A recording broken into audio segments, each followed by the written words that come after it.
Both the Minnesota Twins and Texas Rangers hope to be playing baseball deep into October. It's the final game of their season series. Twins missed out on an opportunity to get closer to Detroit last night. They're 4.5 games back in the American League Central. Key win, though, for the Rangers last night. They stay 2.5 games behind the Red Sox in the wild card race. And welcome indoors to the Metrodome. Dick Raymer along with Bert Blyleven. The Twins having the season series edge on the Texas Rangers right now, 5-4. Fitting, I guess, that their final meeting would be with the two staff aces. Well, Scott Baker on the mound for the Minnesota Twins. He's already beaten the Rangers twice this year, and what a second half he is having. You see in the month of August he's 4-0, but you go back to the early part of June, he is 10-1 over his last 16 starts. He has really made the adjustment extremely well, keeping that fastball down in the strike zone. When you think about the Texas Rangers, you think about a pitching staff over the years that has really struggled. Well, it hasn't been this year. Scott Feldman last night, you can see the age of these guys. Kelvin Millwood, 35 years old. He's kind of a senior veteran here for the Texas Rangers. A guy that's not overpowering, and for some reason, he is 0-7 in 11 career starts against the Twins. Now, he hasn't had a lot of run support when he's been on the mound, but a lot of these Twins offensive hitters today, they have had a lot of success against Millwood. Well, the guy who coined the phrase the dog days of August probably didn't have baseball in mind, but it does apply. It's a tiring, exhausting month of the year, and so as the Twins are winding up the month of August, you look and see what's left in the tank. The last full week of August was a pretty good week for the Twins. Yeah, the Twins you look back at, and they've won 8 out of their last 11 ball games. Why? Good pitching and outstanding defense. Casilla right there. Remember the game in Kansas City where the Twins swept the Kansas City Royals?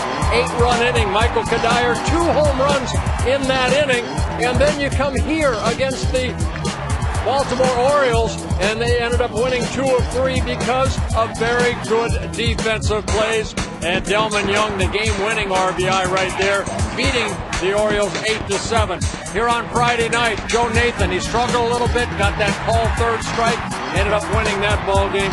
So a good team effort so far by the Twins. They need to continue it here and get closer to the Tigers. Well, 2 games left in the month of August. The Twins need to win both of them to finish with a 500 month. So not a great month for the Minnesota Twins.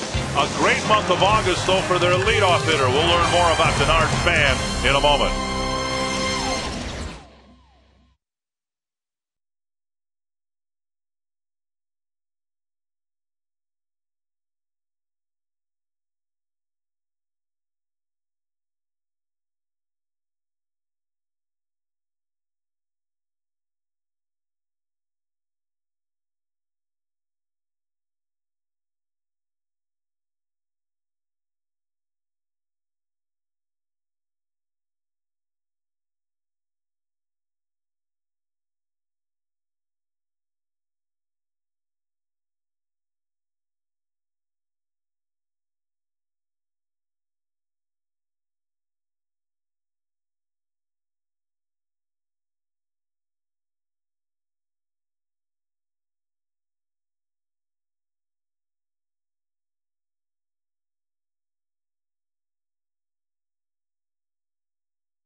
29 is brought to you by Menards. Save big money at Menards.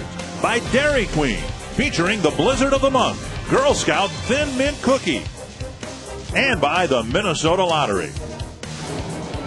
Welcome back to Twins Baseball on My 29 as the Twins look to take the series from the Texas Rangers. And Twins leadoff man Denard Span has really become the table spreader that Ron Gardenhire had hoped for when he moved him to the top of the batting order. In his last 26 games, Denard is hitting .369, and he's been a part of 32 runs in that stretch by either driving in the runs or scoring them. Span told me this morning that this is the most confidence he's had since joining the Twins. So hopefully Denard will lead the way to another Twins victory this afternoon. Scott Baker gets the start for the Twins. He's looking for his 4th straight win of the season. Dick and Bert are back with the first pitch right after this on My 29.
Texas right after the All-Star break, splitting a 4-game series down there a week and a half ago.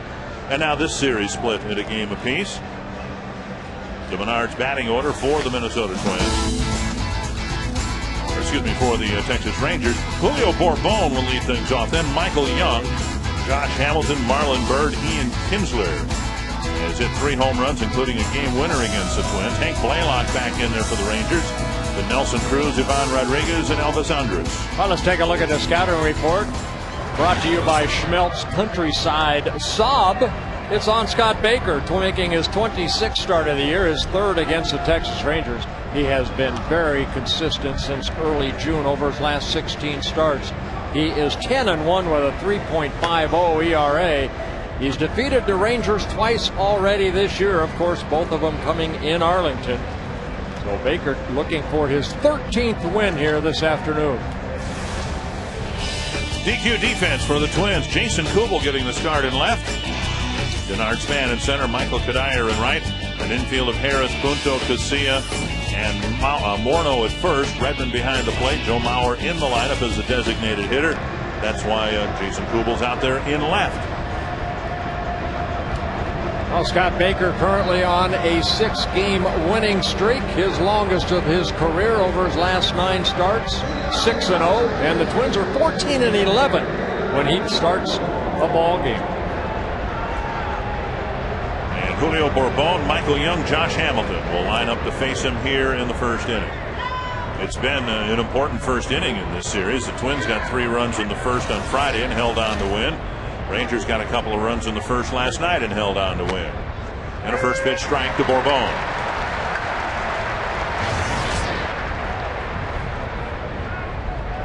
Bourbon, a speedster, and has produced offensively to the extent where the Rangers weren't sure if he was going to stick with them after his call-up. Now looks like however long this ride is going to be for the Rangers, he's going to be a part of it. Yeah, a couple stints with the Rangers this year, and a guy that, like you said, I mean, he gets on, he makes things happen. Ron Washington, the manager for the Texas Rangers, former Twin, in his 3rd season as skipper of the Rangers.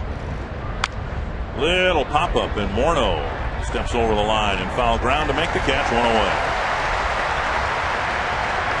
Whatever wasn't there in the first 2 months of the year seems to be there for Scott Baker. Well, he's really made the adjustments well. Remember, he started the season on a disabled list, and then it took him a while to get going. But again, he has been on fire. That's pitching coach Rick Anderson talking about grips. Joe Mauer might be on the mound, maybe tomorrow. Who knows? Oh boy. Yeah. Here's Michael Young. And Baker starts in with a strike on the outside corner. Good start right there by Baker. That little cutter inside the Bourbon that created a pop-up. 1-1. Rangers head home after this ball game, and then the Twins, of course, open up their final series indoors against the White Sox tomorrow night.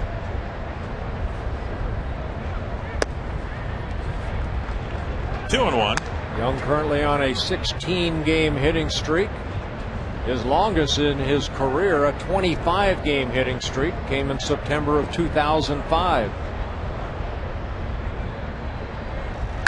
Bouncer to short. Punto gets a waist-high hop. Morneau 2 down. Rangers head home for just one series, but it's the start of a very, perhaps, critical part of the schedule for them. The next 5 teams they play are out of the race.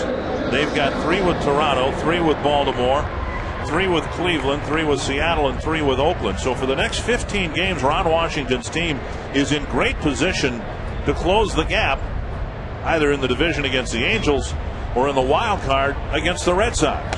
Hey, Angels have been struggling a little bit. They've won only 3 of their last 10 ball games, where the Rangers are playing 500. 4 games behind the Angels in that standing, and 2.5 out of the wild card behind the Red Sox.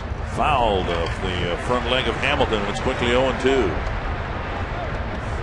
I don't know, we didn't see the Rangers at all in the first half of the year. We've seen a lot of them since. It's been a pretty impressive roster that they run out there against the Twins. Yeah, they really do. I mean, not only the power, only the Yankees have hit more home runs than this Ranger ball club, but what they can bring as far as on the bases. Kubel back near the track, makes the catch, and Baker has a quick 1-2-3 first inning.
Kindergarten can start. Here's the Menard batting order for the Twins. With Span leading off, Alexi Casilla moving up to the second spot. Orlando Cabrera starts the game on the bench. Joe Mauer, Justin Morneau, Jason Kubel, Michael Kadire, Brendan Harris, Mike Redmond, and Nick Punto with great numbers against Kevin Millwood. Figured he'd get the start here this afternoon. Well, in the Schmelz Countryside Volkswagen scatter report on Kevin Millwood, making his 26th start, his second against the Minnesota Twins, a loser to Scott Baker in his last start in Arlington, looking for his first career win. We talked about it in the open. He is 0-7 with a 6.18 earned run average in 11 career starts against the Twins, and he's pitched better actually in Arlington at home for him than on the road, where he's 3-6 with a 4.56 ERA. And 7-2 in Arlington. Well, Millwood thought he was going to pick up his first career win against the Twins when he faced them last a week and a half ago. He got some early run support, had 4 shutout innings pitched, but then ran into some trouble in the 5th and a lot of trouble in the 6th. Yeah, the Rangers gave him an early 4-0 lead against Baker, and the Twins were able to win that ball game 5-4. And Millwood's coming off a start where he had all sorts of trouble in the 1st inning and then recovered from that to pitch a decent game after a very rough 1st inning. 2-0 to Span. Well, Millwood, like all pitchers, when you get up to where he is as far as his velocity, you see everything keys off of that fastball. And in that, a couple starts ago in Texas against the Twins, he was really up in the strike zone a lot with that fastball. Span gets tired of waiting. In that outing, he worked 5 2/3 innings. He gave up 7 hits, 5 runs, all earned, with 3 walks and 4 strikeouts. Fouled away, 2-2. Got the win in New York against the Yankees, and had similar numbers against the Twins, and took the loss to start before that.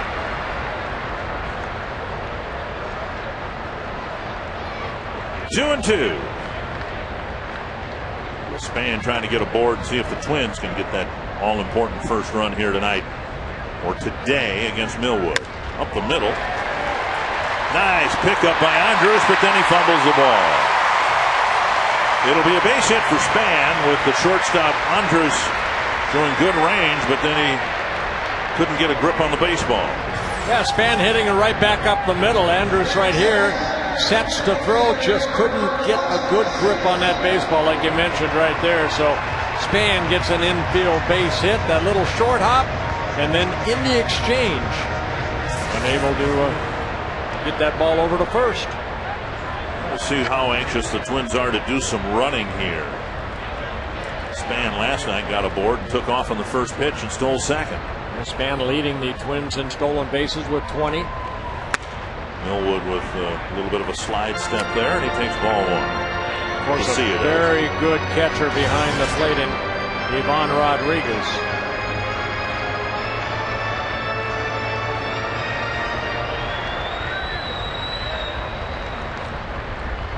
One and 0 to Casilla.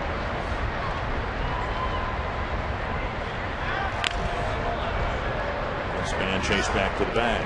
A lot of times those throwovers right there to see if maybe Casilla commits early to show bunt. Now, ordinarily, Ron Gardenhire wouldn't do that, but we've had a couple games here that have been low-scoring games. A little bouncer to the right side, and Casilla is retired at first off the glove of Blaylock, and then Kinsler picked up the roller and threw Casilla out with Span taking second. It's kind of a bunt right there, kind of a swinging bunt, kind of a half swing by Casilla. Blaylock got a piece of it, knocked it down. Kinsler able to get it, and a good job by the pitcher Millwood getting over there. And you can see a little flip from Kinsler over to Millwood as he puts that right foot on the bag for the first out. Said the first 2 games of this series have been low-scoring games, and they've clearly been dictated by what's happened in the 1st inning. So, not a bunt, but Span now at second, and the league's leading hitter at the plate with a chance to drive him in with an outfield hit. Bauer leading Ichiro by a dozen points in the batting race. Ichiro still idle for the Mariners. And strike 1. And And Maurer, who did not play at all in April, is now just 42 plate appearances short of the 502 he would need to qualify for a batting championship. So barring injury, certainly is going to make it. Joe 9 for 27 against Millwood with a couple RBIs. 1-1.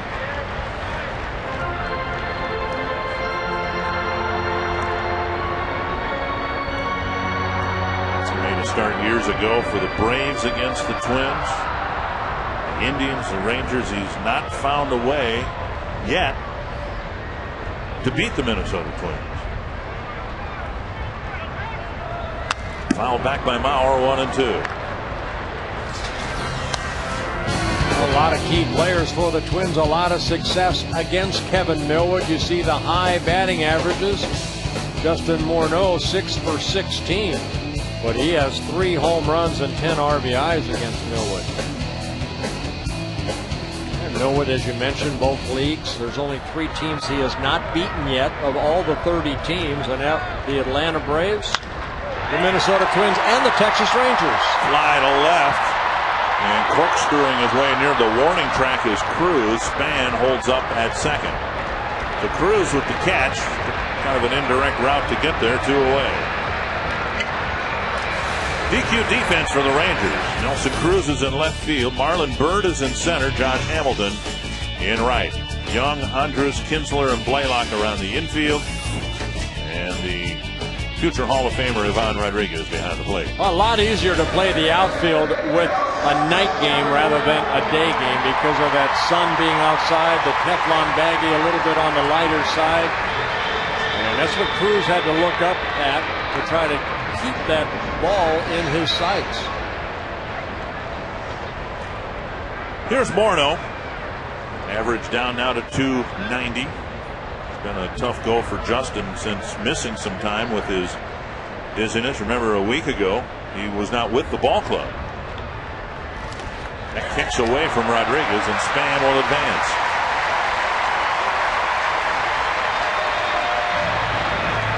So a first pitch to Morneau in the dirt. Skitters to the side, and a wild pitch allows Span to get third base. Yeah, for Millwood, his 7th wild pitch of the year. Looked like an off-speed pitch.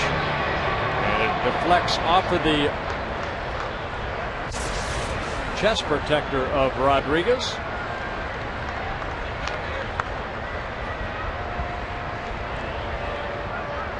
One and 0 to Morneau. Pop straight up. And Rodriguez throws the mask away to end the inning. Leadoff single, Span left at third, no score after 1.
Play, And the Twins front office has been trying to do a lot in the last few days, trying to improve this team's chances to get to the postseason, bringing in just a couple of relievers. And I talked with a couple of the veterans on the club, Nick Punto and Joe Nathan, and they both say they are impressed with the backing from upstairs. And Punto says he's never seen this kind of support and feels that the whole organization believes that this team is truly good enough to make the postseason. Meanwhile, Nathan believes that these moves not only will help this year, but into the future as well. And so it seems like everybody's pulling in the same direction. Dick and Bert, back up to you. Thank you, Jim. Swing and a miss and 2 quick strikes to Marlon Byrd. Yeah, we talked a little bit about that last night, about, the addition of a couple pitchers and Orlando Cabrera, and then, of course, in the starting staff, Carl Pavano. 2 strikes to Byrd and a foul back. None of the players obviously has any long-term or long-established roots in the Twins organization. But in the case of John Rauch, chances are pretty good he's going to be around here next year. His contract has been secured for next year, so right now he's property of the Twins. Cabrera, Pavano, Mayhe, they all would be free agents after this year, and the Twins would be presumably in the mix for any of those players that they would choose to try to retain. As Punto put it to me yesterday, it's almost like we got a completely different team than we had just a few weeks ago. Popped up, back, out of play.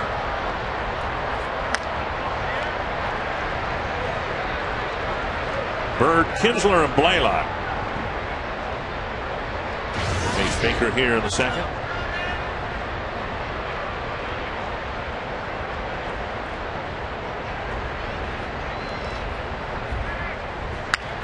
Pulled foul.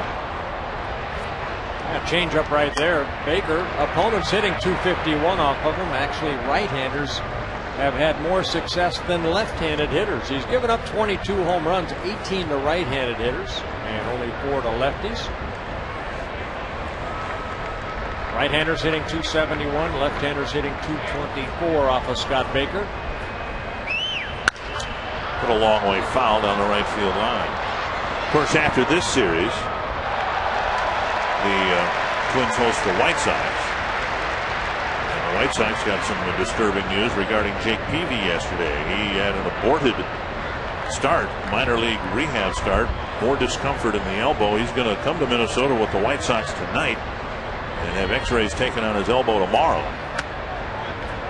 And obviously if they find anything, they might lose Peavy. Not that they ever had him, but he won't be able to rejoin the White Sox in September for quite some time if they find something on the x-ray.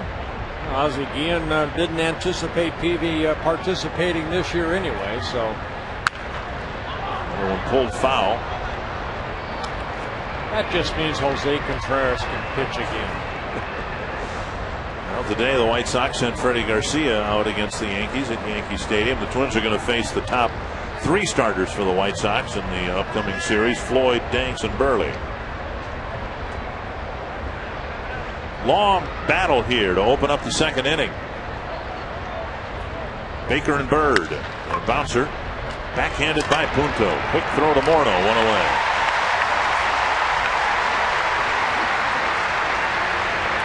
Against Freddie Garcia, Johnny Damon turned one around at Yankee Stadium. Well, a home run to right field at Yankee Stadium. Huh. That right there, the Yankees' 200th home run of the season. And in the other game of interest to you, other than the Twins game, Justin Verlander pitching for the Tigers, but the Rays have a 3-1 lead in the 6th. Yeah, and the Rays letting Scott Kashmir go over to the Los Angeles Angels of Anaheim. What did you think of that? Did that surprise you at all? A little bit, yeah. Well, Kashmir's been hurt a little bit, and I think there might have been some friction there. I just sensed it. 1 strike to Kinsler, swing and a miss. I know there was a lot of money left on his contract, and the Rays, like a lot of teams, even contending teams, conscious of payroll and all that. 2 strikes to Kinsler. 1-2. But what a boost for the Angels, who oddly Even though they've led most of the way here, they've had pitching issues. That's unlike them. And they got a really good one, and a guy who's been pitching pretty well lately to step in and anchor a spot in their rotation. 2-2 to Kinsler. Baker did okay, got the win against the Rangers 2 starts ago. Only ran into trouble in a couple of innings, and in each case the leadoff man got on. Fouled back. In the 3rd inning, the Rangers got 3 runs when Baker gave up 4 straight hits. Then in the next inning, a couple of hits and a walk started the inning, and he gave up another run. But as we said before, the Twins came back against Millwood and got a win in Arlington. Yeah, he just threw a lot of pitches in a short amount of time. 5 1/3 innings in that start. 2 starts ago against the Rangers, 109 pitches. And now a full count. Only 10 pitches to get 3 outs in the first, and has already thrown 16 pitches here to try to get the second out. 3-2 to Ian Kinsler. High fly to right, and Kadire scared me for a minute. He had his shoulders raised like he wasn't sure where that ball was. 2 down. Your name or your family's name can be etched in glass permanently at Target Field as part of the beautiful Tradition Wall. It'll have the name of every player in Twins history, and you can be a part of that tradition. Visit twinsbaseball.com or call 877-TWIN-WALL to learn more about the Twins Tradition Wall at Target Field.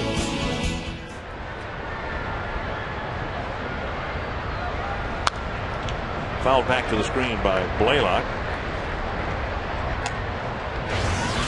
Blaylock making his first start in this 3-game series. Chris Davis, the other left-handed hitter off the bench today, started the first 2 ball games. And 2 strikes now to Blaylock.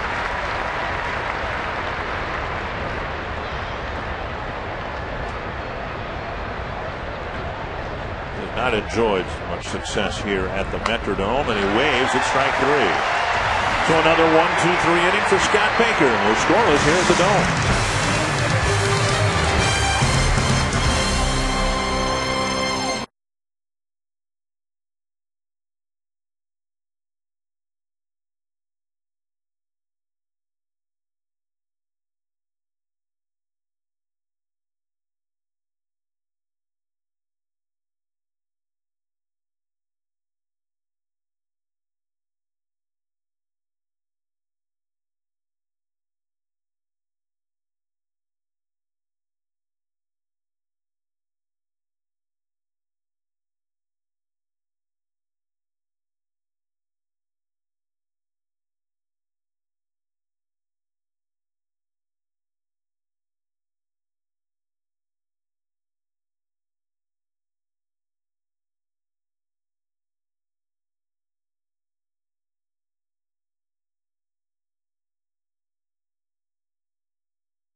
Visit Progressive.com today.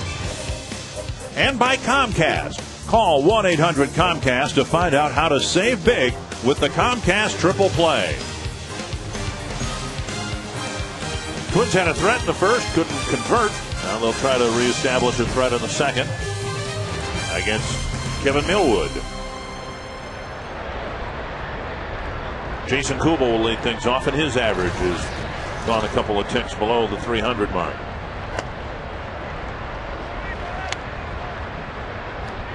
One and 0. Kubel getting a chance to play in left field. It seems like when he's out playing a position, he has better success at the plate. 2-0. Hit for the cycle against the Angels and was the left fielder that day.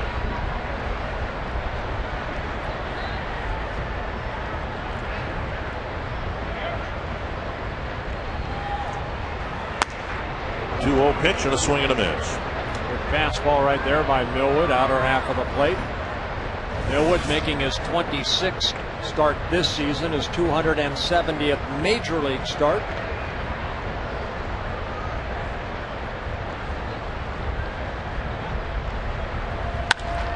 Little fly to left, and Cruz puts it away, 1 down.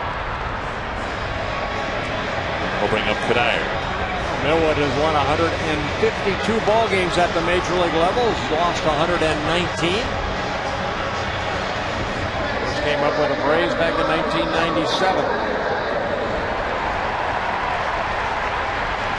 Had a couple of very good years, and he was kind of a protege for the other starters on that team. He was brought along with some great influence around him. You've talked about how important Jim Perry and Louis Tiant were for you, and some of the other veterans that you were around when you were with the Twins in the early part of your career. Well, Millwood won 17 games in 98, 18 games in 99 with Maddox, Glavine, and Smoltz around him.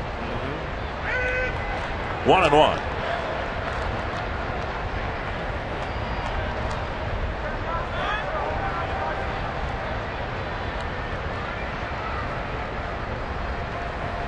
Had one great year in Cleveland where he led the league in earned run average, and then signed a 4-year deal with the Rangers. Did not get a lot of run support with the Indians. He was 9-11 with a 2.86 ERA in 30 starts.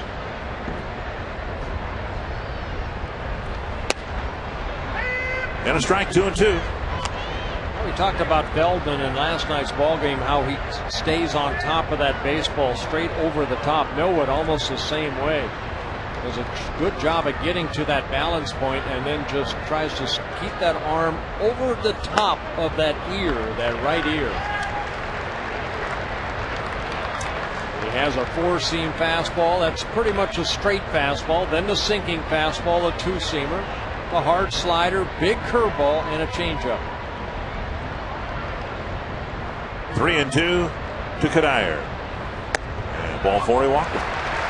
You know, if you look at the two starters, and it's fair to say that Baker's the ace of the Twin staff, and Millwood at least was. Feldman probably has built a case for himself being the ace. But their seasons have almost gone in reverse. Baker got off to a really slow start, and now he's coming on, and Millwood, you know, his best months so far this year have been the early months. He only has a couple of quality starts in his last 9. Here's Harris.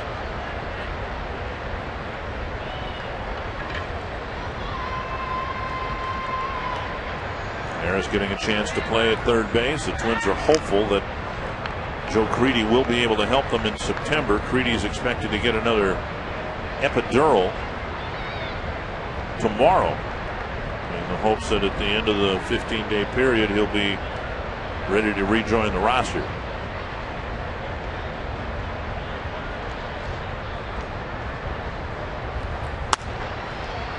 Belt high strike. Of course, in a couple of days rosters can be expanded, so there'll be some other people on the roster by the time Creedy comes off, if he's able to play. Brian Busher expected to be here. Matt Tolbert.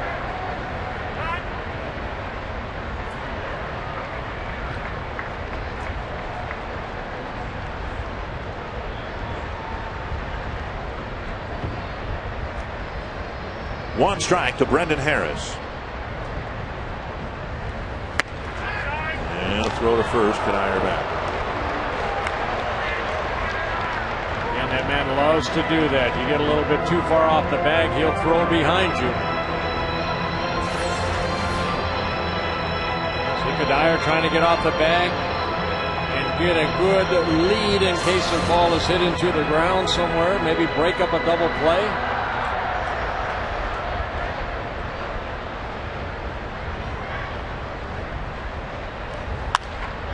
pop-up. Blaylock. Rodriguez converge. And the ball is dropped. See, that's why I mentioned the other day, Jim Cott would have went over there and grabbed one of them. Millwood went over there, and both of them yelling at the same time. Always the noise here at the Dome. You can see Rodriguez saying he had it. He had it for a second in his glove, and then I think Blaylock ended up hitting his glove right there. And the ball, both Blaylock and Rodriguez letting each other know that nobody had it. We'll see what Harris can do with new life.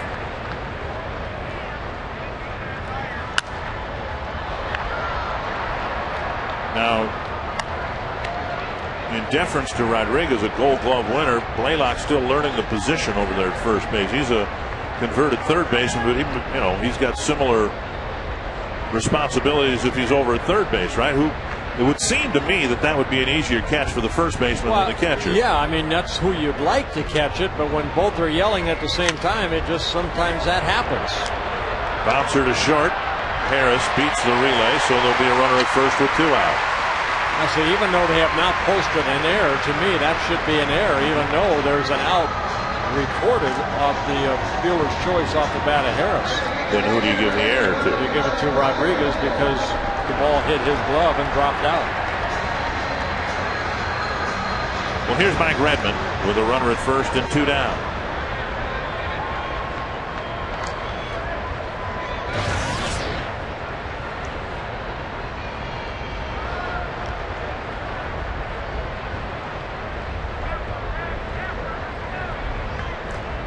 The backup catcher.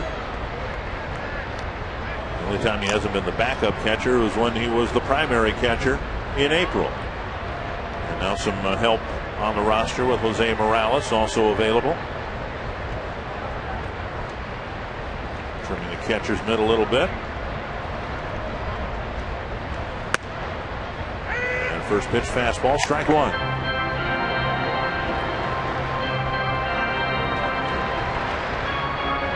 Tools of the trade.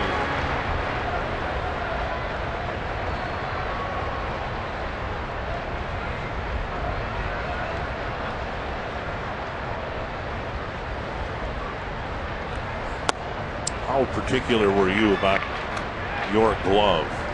Very, very particular. You know, I used a small glove, not a big glove. I used a pretty small glove, but as far as how I wanted it broken in, everybody's different. Some guys like their gloves a little bit on the firmer side. I like the softer glove. That's why I like Rawlings Sporting Goods, or Rawlings, because they always seem to get soft.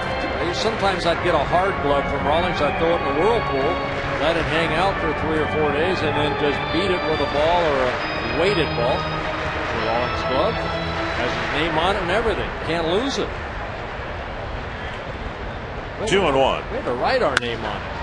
Bouncer to second. And other things. Redmond retired. Twins take a walk, leave another runner. No score after 2.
nationality, race, creed, color.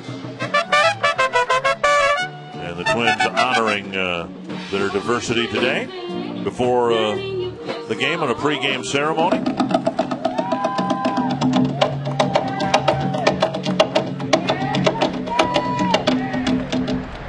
And Scott Baker delivering the first pitch to Cruz, and a check swing, half swing strike. Well, 6 up, 6 down for Scott Baker. Has been able to get strike one on all 7 batters so far. Always a key. 2 strikes. Cruz, Rodriguez, and Andrus facing Baker here in the 3rd.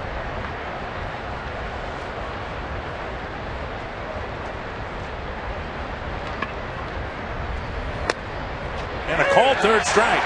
Like Redmond was setting up outside. The pitch came over inside, but it was still in the strike zone for a called 3rd strike. Yeah, Baker picking up his 2nd strikeout. He does lead the staff in strikeouts. You see, he wanted that ball up in the strike zone and ends up going right down the middle. And home plate umpire Bill Miller got a good look at that ball. I don't know. The heart of the plate. I don't know that Mike Redmond intended to do that, catching the ball like that, but one of the great pleasures I've had at the Twins fantasy camp was talking with one of the all-time catching greats for the Twins, Earl Batty, and he said that's one of the regrets he has about the state of catching today, particularly pitchers like yourself that had a curveball. He said he would always try to catch the curveball with the glove up. Here's a drive to right. Kadire trots after it. He'll have to play the bounce off the wall. Rodriguez digging for second. The throw coming through offline, and it's the first Texas hit. A 1-out double. Anyway, just to wrap it up, Batty would always try to catch a curveball to be able to show the umpire where it was and have the glove underneath the ball. Really? Yes. Well, see, I wanted my catcher to catch it with the ball with his glove sideways. I didn't want it to be up, almost upside down, because then he may say, well, it's low because you caught it low. I wanted him to, almost like Bob Boone used to catch, just kind of catch it from side to side. Well, a double for Rodriguez. Threw to Earl Batty. Imagine how many games you would have won if you had. 287. Might have lost more. Here's Andrus. Rangers get their first base runner, and consequently Baker into the stretch now for the first time. Andrus spanks a base hit up the middle, and Rodriguez around 3rd. He's going to score. Ball kicks free to Redmond near home plate. So on back-to-back pitches, the Rangers get their first 2 hits and their first run. Well, jumping on that first fastball right there, Andres right back up the middle. His 27th RBI of the year. Just like that, the Rangers put one on the board with a double and an RBI single. Here's Julio Bourbon.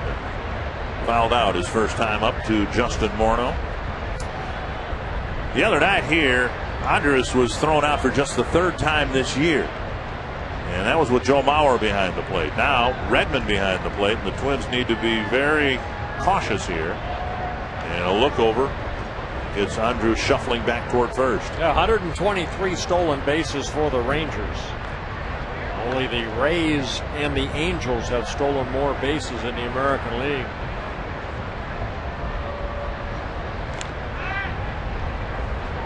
How would you rate Baker's move to first? Not like Jesse Crane. His job basically is make Andrus stop. He's not going to pick off a lot of guys with his move. But what he can do is what you try to do is just delay as far as your hold. And another throw over. Fairly close play. Well, Gary Pettis, the first base coach, outstanding base runner. What you want to do as a hitter or a runner, go out as far as you can, and then when you slide back, you can get back safely. Nice, comfortable lead. Baker pretty quick home. Anthony is a strike. We talked to last night about Carl Pavano. Pavano pretty slow going home, and that's why the Rangers were able to steal 3 bases in last night's ball game against him. 5 against him in Arlington. Good job by Pavano, though, last night. Allowed only 2 runs in 6 innings. Kept the club in the game. And the Twins getting shut out for the first time last night for a long time. Their last time they got shut out was in Detroit back on May 5th. Wow. Andrus and Pettis calling time at first base. Andrus had problems with his base running gloves.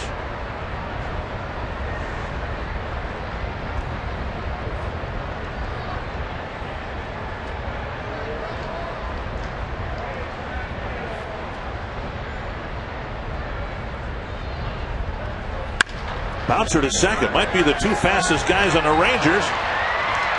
And the Twins can't quite turn a double play. With Andrus at first and Bourbon at first, or at the plate rather, the Rangers wouldn't figure there'd be much of a chance for a double play, but Casilla nearly started one. That would have been a heck of a double play. Casilla had to backpedal to make sure he got the good hop, and you want to make sure you get the out at second. Don't try to do too much. Good hard slide right there, but Punto almost. That would have been a great turn of a double play. Those 2 speedsters. Here's Michael Young. Bouncer to short his first time up.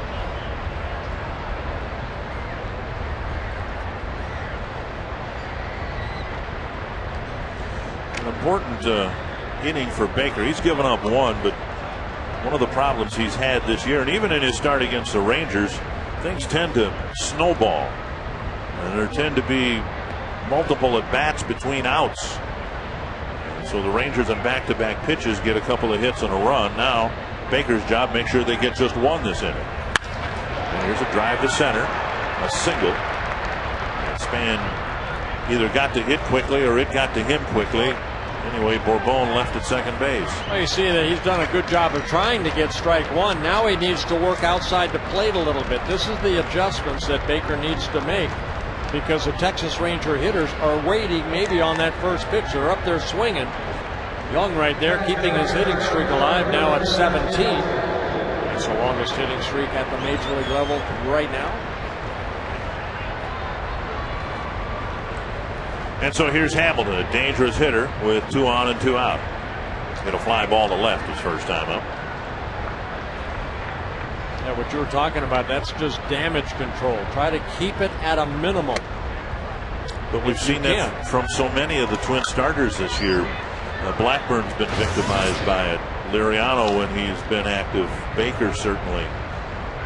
Well, it's something that you have to learn as your career continues. You know, you maybe sometimes guys try to do a little bit too hard rather than take a little off.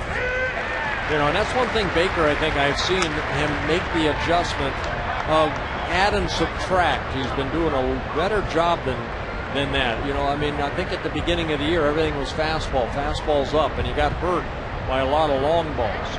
And maybe the presence of Carl Pavano, you watch him with that split finger and the slider, how he tries to subtract sometimes in fastball situations. And that's just going out there and learning your trade and believing in not only your fastball as far as location, but also being able to throw off-speed pitches when you're behind in the count. 1-1. Well,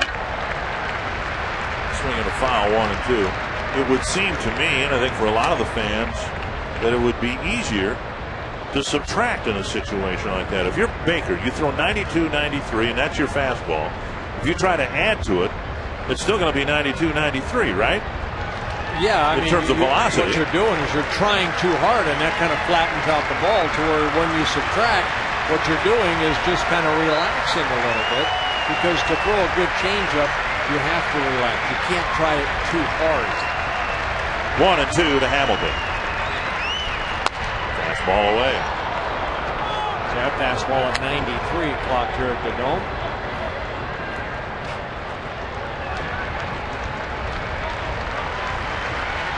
Baker has outstanding control. One of the best in the American League as far as fewest walks per 9 innings.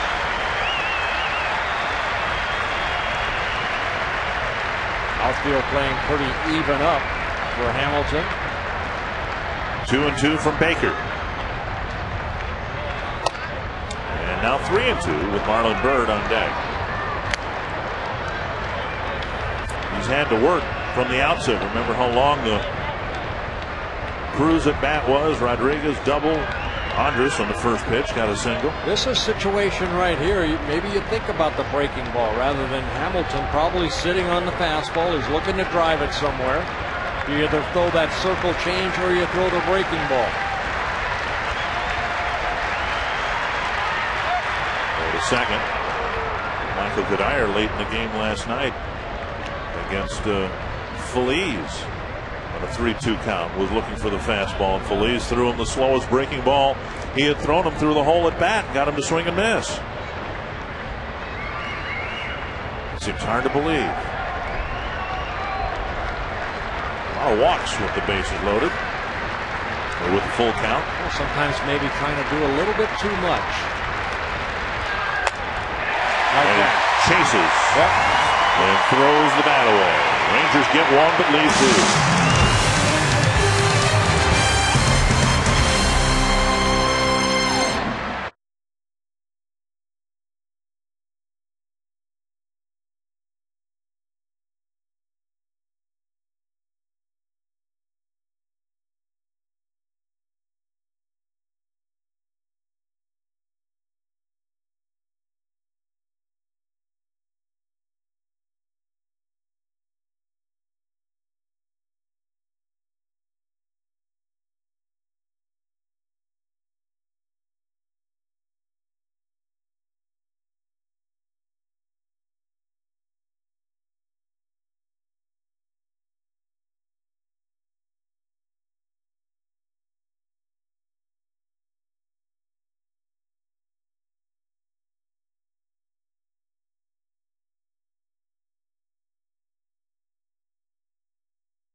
So far, the team that scored first in the series has won the game. Twins will try to change that. Yeah, let's not hope that happens.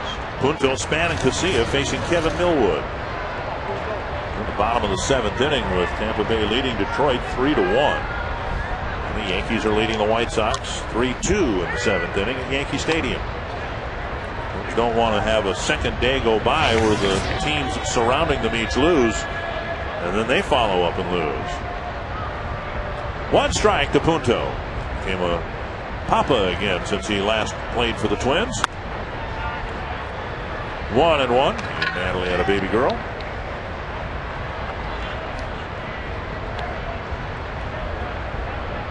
Well, you mentioned before the numbers against Millwood. 9 for 19, Nick Punto against Kevin Millwood.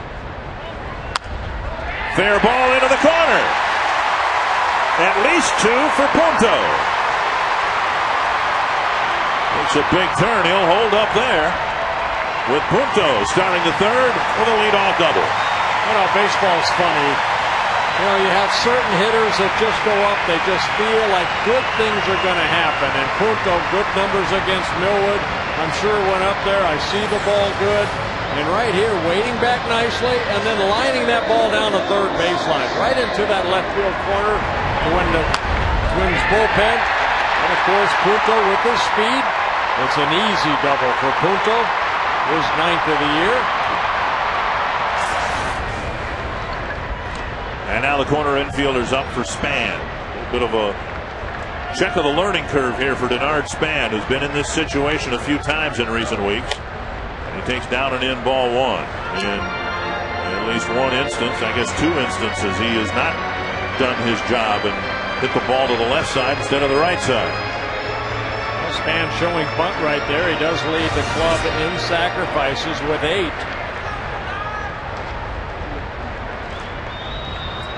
And Young and Blaylock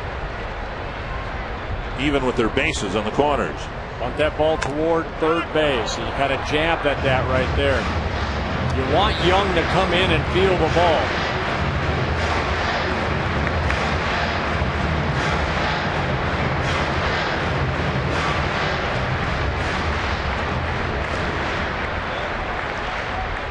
We have seen throughout the summer the lack of ability for these guys to lay down bunts, and the amazing part is when they're at home, they're out every day working on this.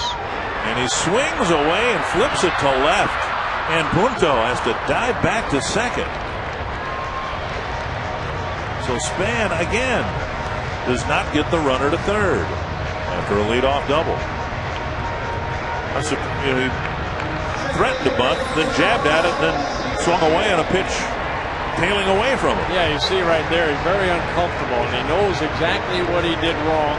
You know, it's, again, part of the bag. You see Punto hustle back to the bag. As Cruz, who has an outstanding arm in left field. And it's frustrating to that man when you're not able to do the little things. Here's Casilla. He fouls it back. Well, it just seems like if he gets the bunt down, or if he hits the two hopper like Gomez did last night, it picks everybody up in the dugout. It's more than just advancing the runner. It's a confidence thing for the team. Hey, we're doing things fundamentally right. Well, Span knows what he did wrong. You know, he knows what he didn't do his job, and it happens. And you try to learn from it. The Twins trying to get the tying run in. Hit to the outfield would do that. Casilla up there with one strike.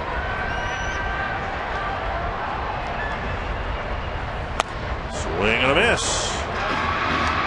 Oh, that's the same fastball that Feldman was able to strike him out a couple times in last night's ball game. That high fastball out over the plate. So Millwood, I'm sure, watched the ball game last night. See if they go back outside again. And Punto with his speed. Millwood keeping an eye on him. 9 stolen bases in 11 attempts.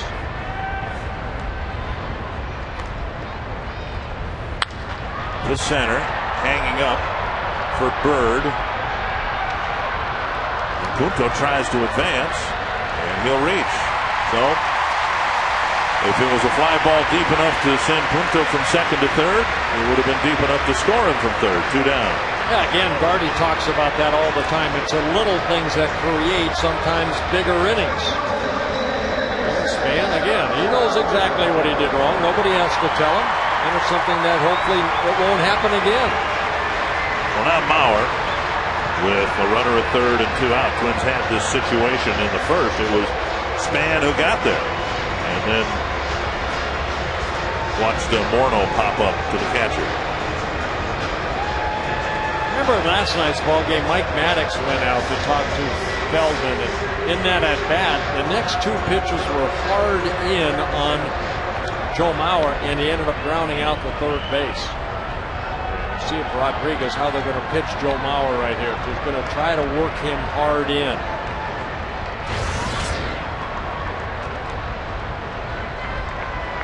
You have success against a great hitter like Joe Mauer, why not try it again? And that's where Rodriguez is sitting. Now it's up to Joe Mauer to make the adjustment.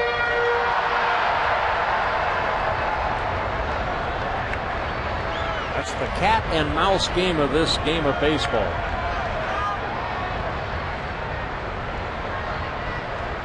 1-0 to Mauer. Rodriguez again sitting inside. A little pop up to center. Andrews out.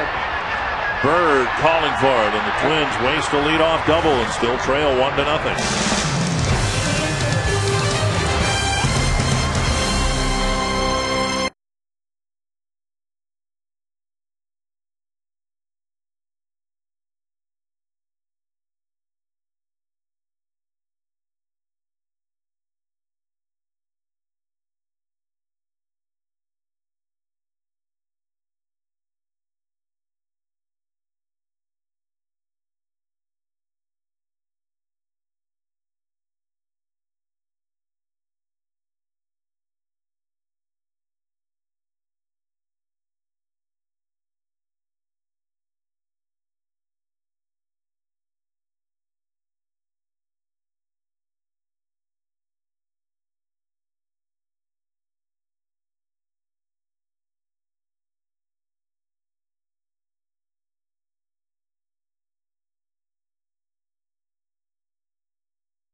Twins baseball on My 29 is brought to you by Menards. Save big money at Menards.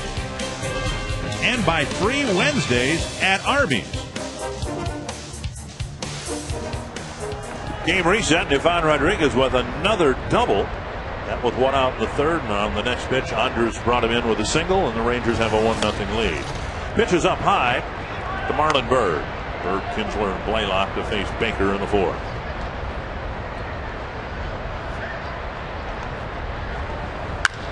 Bouncer to short.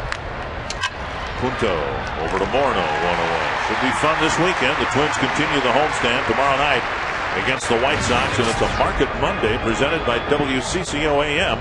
The price of tickets is based on the Dow Jones Industrial Market. For all the details and to purchase tickets for Market Mondays, call 800-33-TWINS or visit twinsbaseball.com. One away on the fourth. Here's Kinsler. Kinsler with a fly to right his first time up.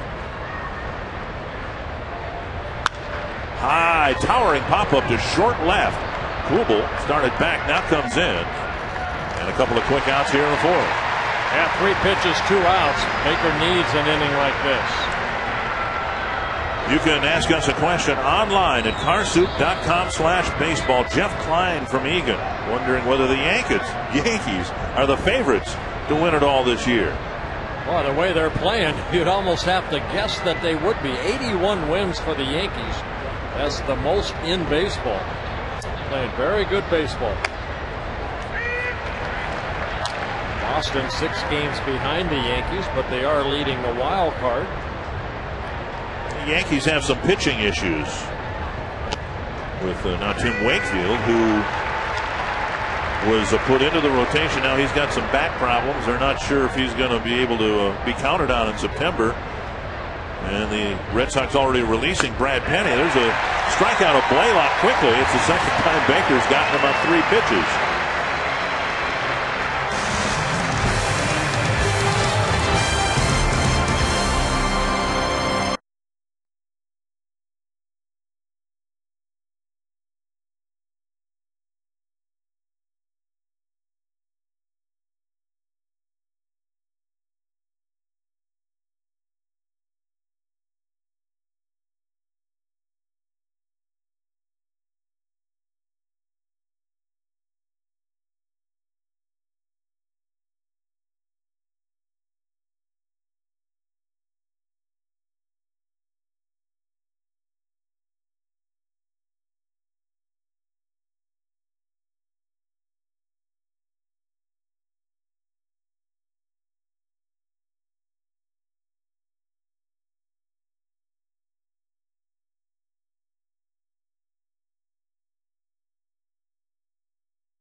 Cultures and nationalities represented in a pregame ceremony.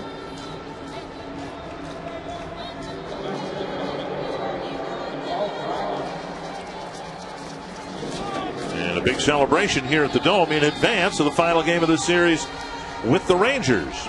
Justin Morneau will lead off the 4th inning.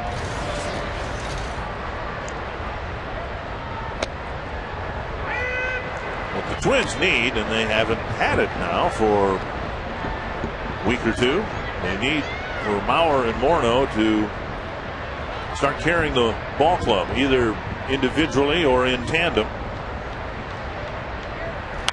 And Morneau dumps it behind third. That's going to drop for a hit and bound it toward foul territory. So the Twins get another leadoff double.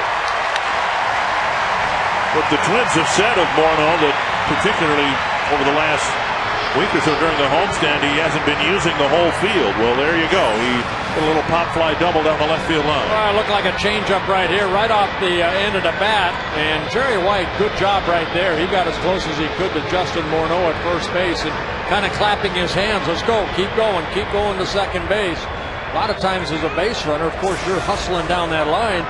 You're not going to look over your shoulder to see where the ball went. And you need help from that first base coach. And Jerry White doing a good job of that. Same situation the Twins had in the third, again now in the fourth. Justin with his 30th double of the year. Kubel takes outside. Well, Millwood's been around forever, and he's trying to get an out here without Morneau advancing. And the first pitch to Kubel well off the plate.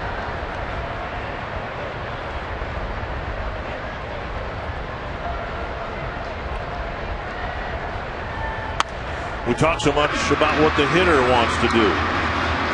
The pitcher has his own set of demands here, or wishes in this at bat. Well, you're going to go hard at Kubel right here. You're not going to throw him something soft so he can get the barrel of the bat out and hit that ground ball to second. See the defense. You see Kinsler playing a deep second base. Those are little cutters right there in on Kubel. Kubel with a fly to left his first time up. It's quickly 3-0. Kadair on deck.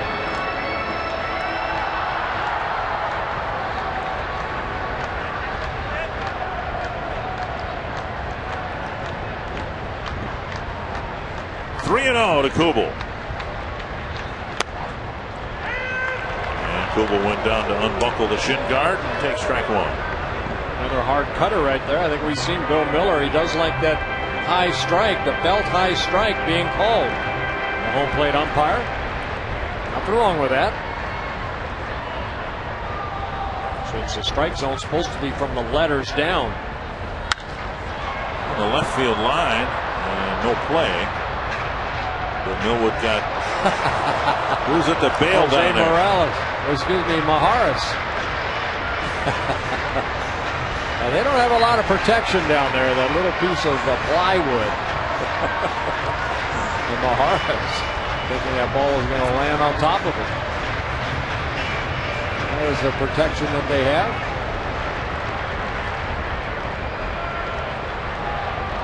Well, everything's been hard to Kubel. Hard fastballs, hard cutters. 3-2 to Kubel. Drilled to right center field. It is tagged. Gone, a home run.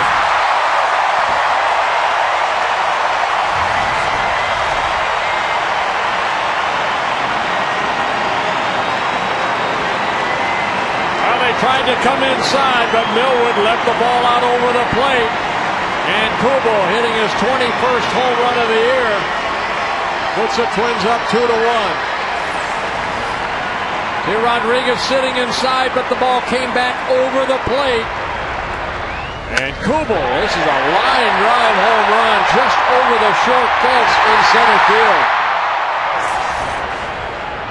Well, the Twins take their first lead, and here's Kadair.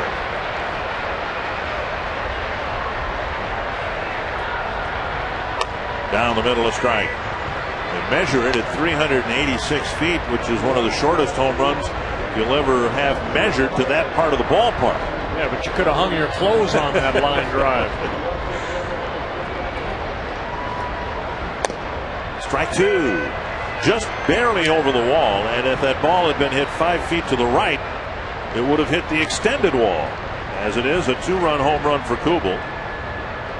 Now the Twins will play with the lead. Behind first. Hamilton has a huge, long run to get there, and it's in foul ground. He can't make the play. It's about a 100-foot sprint for Hamilton. Again, a solid swing by Jason Kubel, and the mistake right there by Millwood not getting that ball in.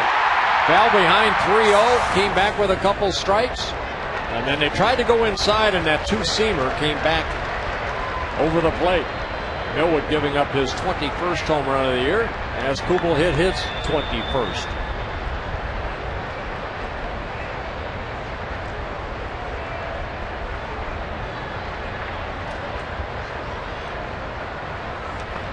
Check swing. Did he go? No. Iyer just held up. Pitch well in the dirt.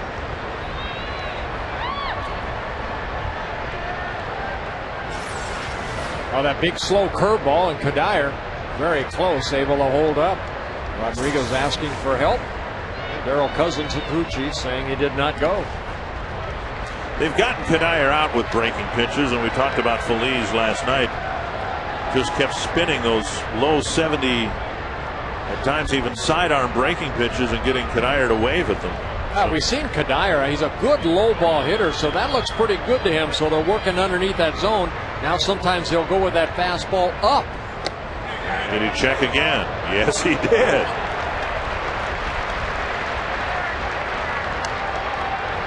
Talk about the cat and the mouse game. Well, so far the Kadire hasn't chased the cheese yet. Not yet. Now, do you stay with a breaking ball or do you go with a fastball? Still nobody out here in the Twins' fourth. Over the head of Scotty Elger. They took something off the fastball.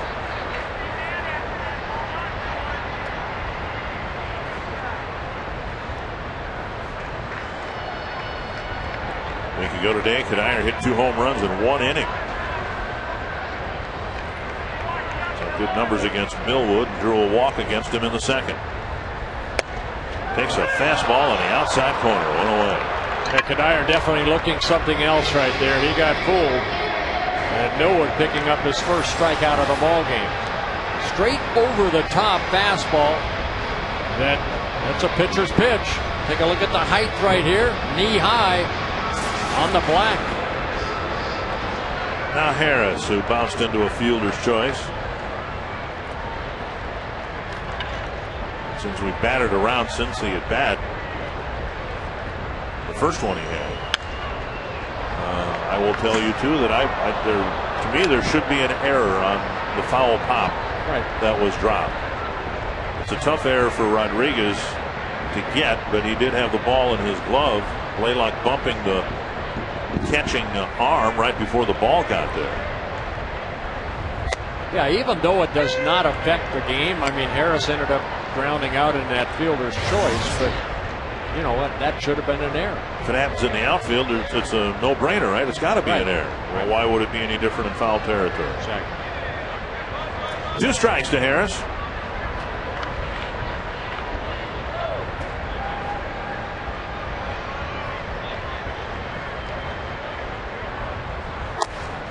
That, by the way, is a job I'd never want to have, the official score. They've got very strict codes and rules that they live by to take a game apart and judge it accordingly. Stu Thornley does a great job.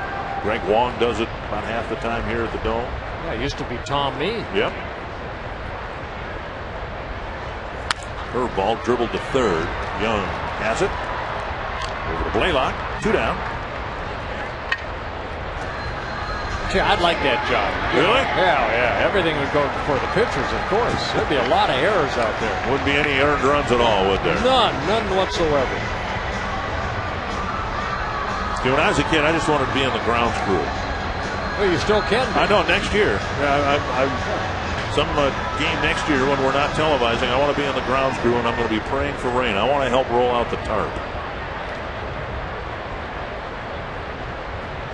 Here's Redmond with 2 out.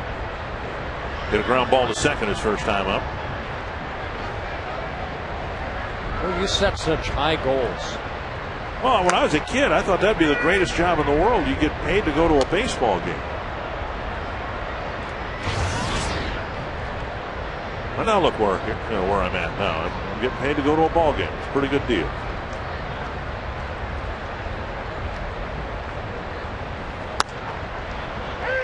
Oh, 0-2 to Redmond.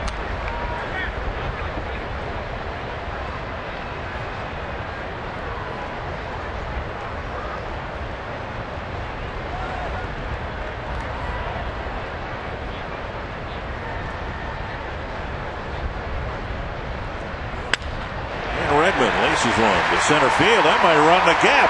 Goodness gracious. Hold go. Keep going, Red. Keep going. Here he goes. Find it. Second wind. I need a second wind, please. Oh, he started his slide. A triple for Mike Redmond. Look at him looking at the dugout.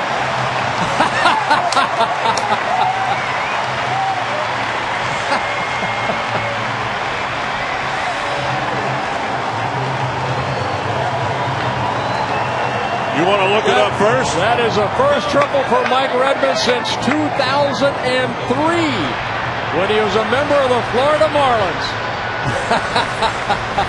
What was Nelson Cruz doing here? He slid in the middle of the play. Well, right here, this ball just found that gap, and it just kept going. And right here, where does he kick it in? Find it, Red. Kick it. Kick it in. Okay, now start early. Oh, yeah, good slide. And a head first slide, too.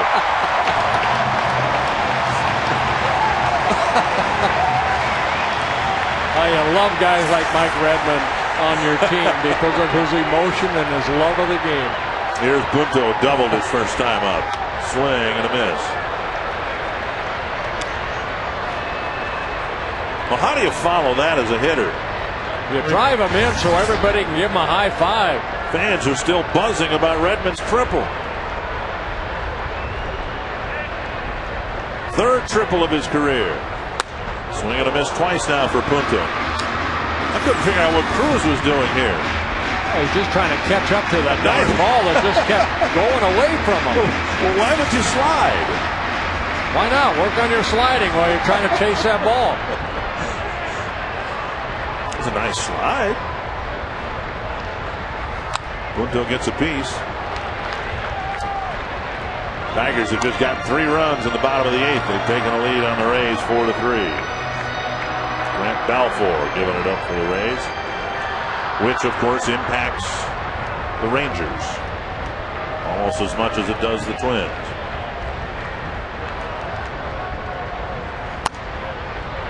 One and two.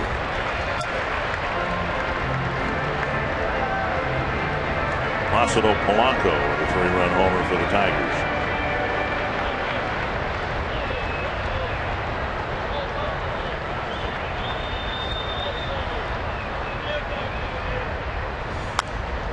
Punto gets a bat on it and fouls it to the net. Yankees have added a run. They lead the White Sox 4-2, bottom of the 7th. Punto again, good numbers against Millwood, now 10 for 20 in his career. Like to drive in the triple runner, Mike Redmond at third base.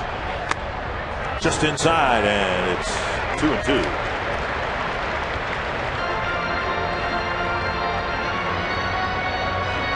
Millwood pitch count up to 72. 29 pitches he's needed so far this inning.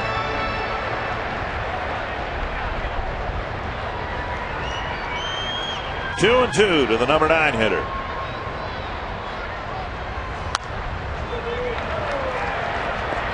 And Rodriguez will trot a baseball out to the mound. Millwood saying, how do I get this guy out? Any suggestions?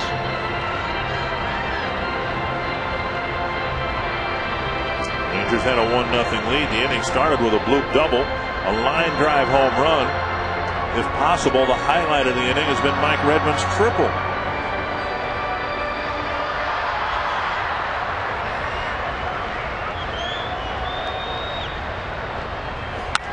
Little pop fly, short center field. And with his speed, Bird's able to close on it and make the catch. Justin Morneau led off the inning with a double. Kubel gave the Twins the lead with a home run, and Redmond got his 3rd career triple.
moments of the season. Bert Blyleven and Dick Kramer. We've all witnessed it. Mike Redmond getting his first triple in, what'd you say, 6 years?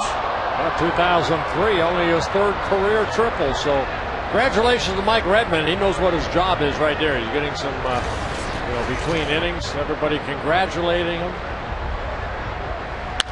He's got Baker, who had a very quick top of the fourth. Redmond's job here is to make sure that nothing unsightly happens in the top of the fifth. Yeah, Mike Redmond's job is to, keep Baker focused. That's what a good catcher can do. And Twins are lucky to have two of them, now three of them in Jose Morales.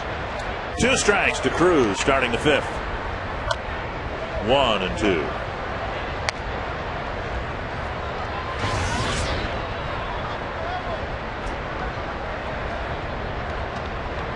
Hawk looking his first time up.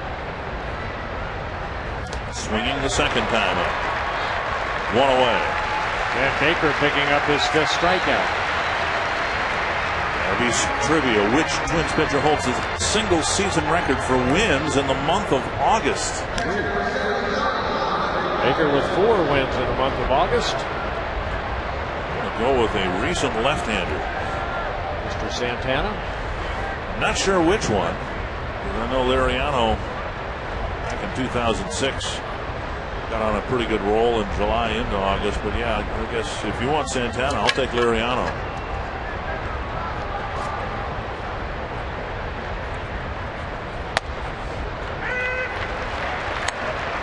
To Rodriguez.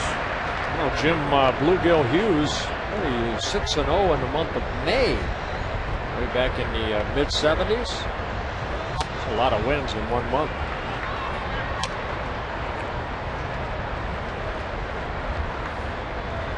One and one.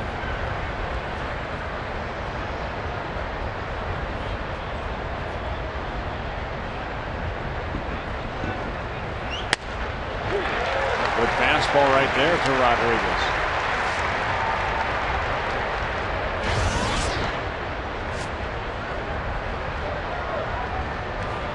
Rodriguez coming over, of course, from the Houston Astros on August 18th. 2-2.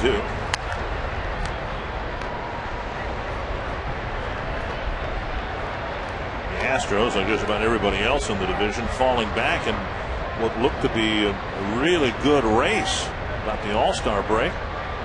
Cardinals have taken charge of that division. The Cubs have sputtered. That's tap foul. Brewers have sputtered.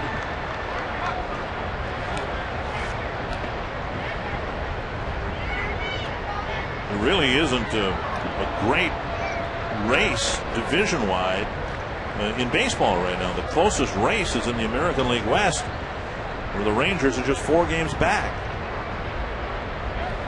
Foul back. Yeah, it looked like the Colorado Rockies were going to maybe, put some pressure on the Dodgers, but then they went to L.A. They've lost 4 straight now. Right. The Dodgers have back to a 5-game lead. At one time, Colorado was only behind the Dodgers by a couple games. Nice grab. 2-2. And another foul back by Rodriguez, who doubled in the third and then scored on the very next pitch when Andrus hit a single to center.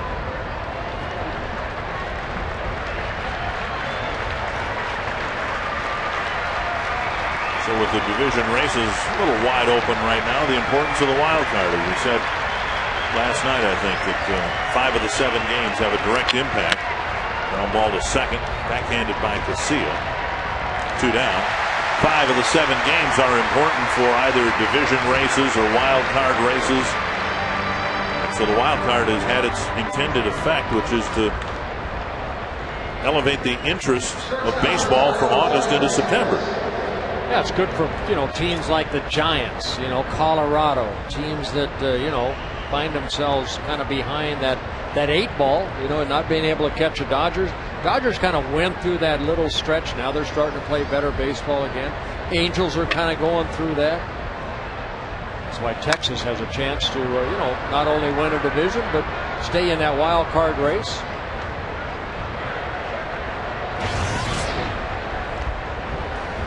It doesn't look like a wild card will come out of the Central Division. between the Tigers, the Twins, and the Chicago White Sox when, you know, the Twins are just trying to stay around 500, get back to 500, and the White Sox are 2 games under. They just gave up a 5-run 7th. The Yankees are still batting. The White Sox with more bullpen issues. It's 8-2 in New York. It looks like the White Sox are going to show up here tonight. And a bad move. As having lost 6 or 7 on the road trip so far. Bouncer left side. Punto fires on the run. Got him. And another 1-2-3 inning for Scott Becker, and the Twins holding that 1-run lead.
Minnesota.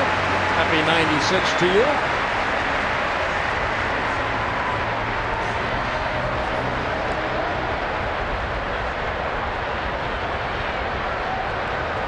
And Millwood will face the top of the Twins lineup. Span was singled, hit the fly ball to left after the Punto leadoff double. Yeah, Millwood needed 31 pitches to get out of the 4th inning. Right now it's 74 pitches in the ball game.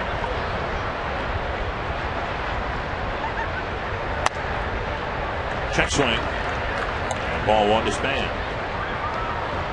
Millwood usually throws over 100 pitches per outing. He's averaging 107 pitches per start.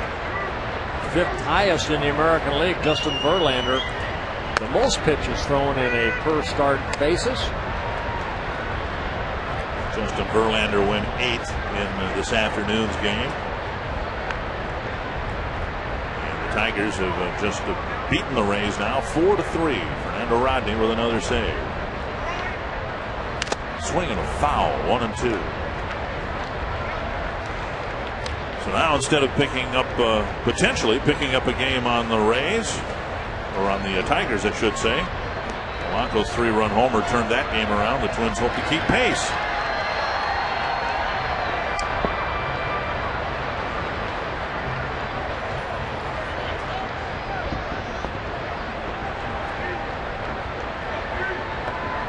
One and 2 to the leadoff man here in the 5th.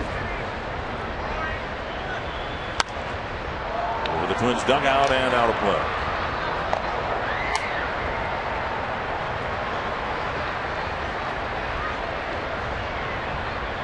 Span singled.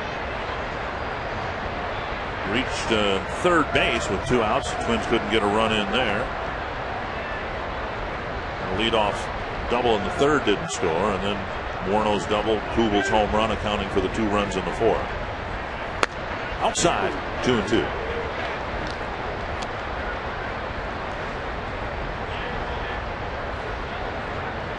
In case you're wondering, the Twins have 7 games left with Detroit, 3 of them here, and 4 of them in Detroit in the last road trip of the year.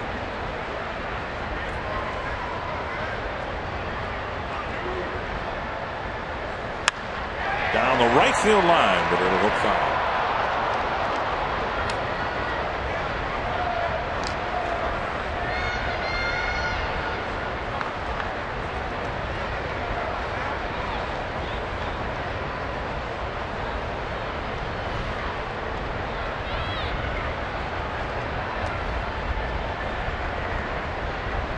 Millwood will try again. 2-2 to Span.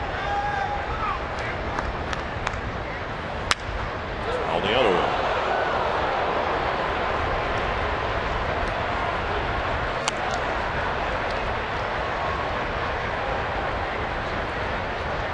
Twins fouling off a lot of pitches. Millwood 81 pitches so far, trying to get that first out here in the 5th inning. 1 walk, 1 strikeout.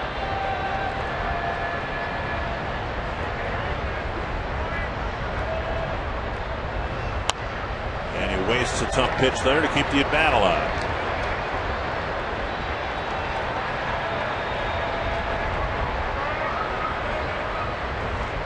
That's what Span can do, is just torture that pitcher out there. 8 pitches so far in this at bat.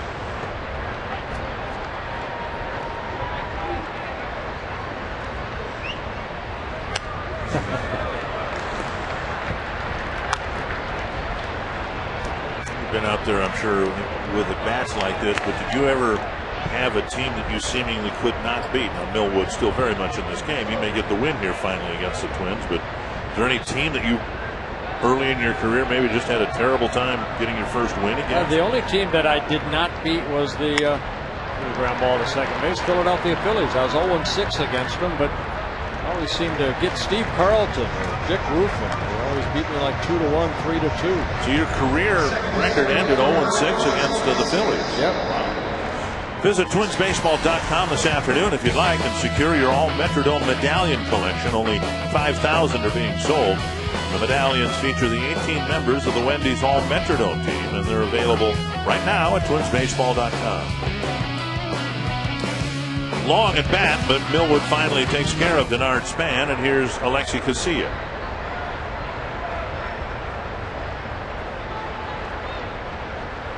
Squaring the bunt and taking high. That's one thing I was reading about Kevin Millwood. You know, this is his 12th career start against the Twins. He's 0-7, an ERA at 6.18. Now that's not good, but his run support over the 11 starts, they've been averaging 2.7 runs per start. So, you know, I'm sure some of those starts he lost some tough ball games. Like his last start against Scott Baker in Texas, had a 4-0 lead. Then the Twins able to, you know, end up scoring 5 runs against him. He ended up losing that ball game. He is approaching a level of innings pitched this year that will vest his contract for $12 million next year. He entered this inning with 165 innings pitched. If he gets to 180, he'll be retained by the Rangers for $12 million. There's a high fly to right. Retreating is Hamilton. Short of the track, hauling it in, out number 2.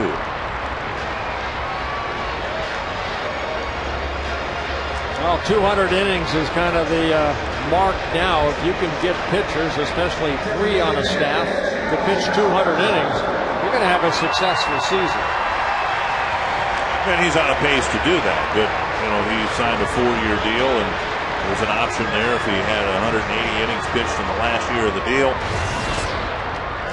It would roll over for 1 more year, and it looks like that's what's going to happen. Here's Mauer. A couple of outfield flies for Joe. I don't think the Rangers are going to shut him down for the rest of the year. It's too important to a very good staff. Ichiro not on the lineup this afternoon, hosted by Don Wakamatsu in their final game with the Royals. So Mauer's average with an 0 for 2 down to 369, and Ichiro might be stuck at 359 through today's play.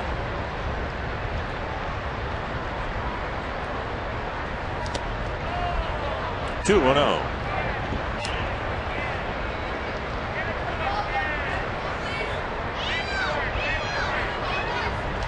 Pitching Mauer different in this at bat compared to his last at bat when there was a runner at third base.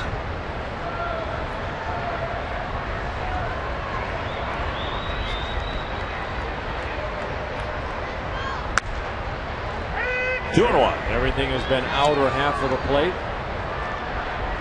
To where in the third inning, he went in with a couple pitches. Finally, Joe Mauer got that fastball in and popped it up to center field. So as a pitcher, you just can't pitch a good hitter like Mauer the same way every time. Swing and a foul, and that wounded Rodriguez. That's why Joe Mauer is such a good hitter. He does make adjustments. As a pitcher, you have to make adjustments. Bill Miller going to take a little extra time. Mauer steps out of the box. Millwood goes for a stroll. And Rodriguez still hurting. So let's go.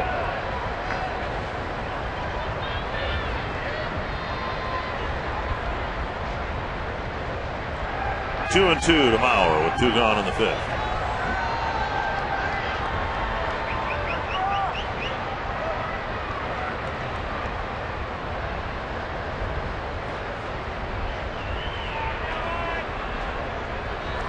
Extra time for Rodriguez.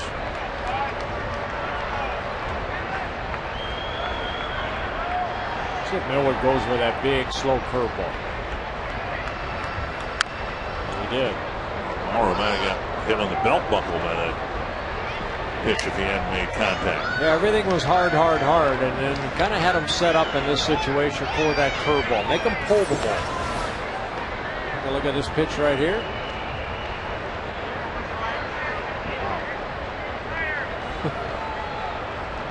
Then we got Zach Manassian.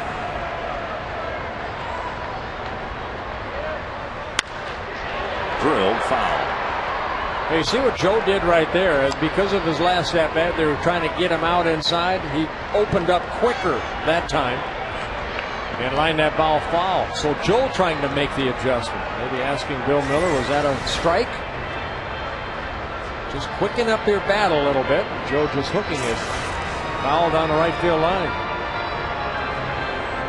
That's what I love about the game, the relationship between the catcher and the pitcher and what they're trying to do to get a hitter out. I love watching the catcher move if you have a pitcher out there with good control of hitting his spots.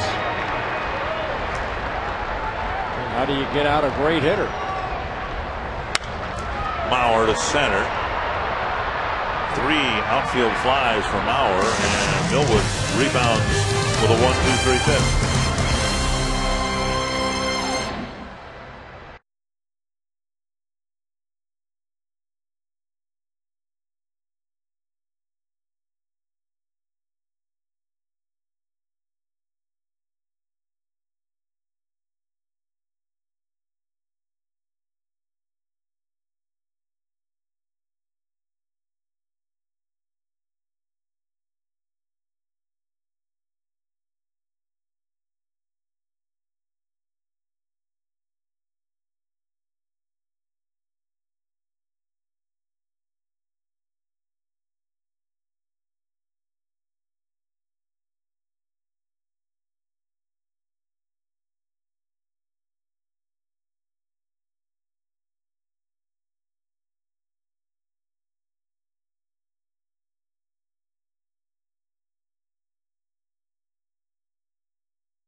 Home game to bring you Circle Me Bird signs. And you might find yourself in the Minnesota Lottery winner's circle like that couple right there. Or those ladies. And here you go. You're here by Circle. Where you can win 100 scratch-off tickets courtesy of the Minnesota Lottery. Last fling before what? marriage, I presume. High chopper over the mound, and that one skips into center field. And Bourbon, before they're getting deployed. Well, we will include you then in our prayers. Absolutely. Bourbon with the first pitch, high hopper over the mound, and a leadoff single in the 6th.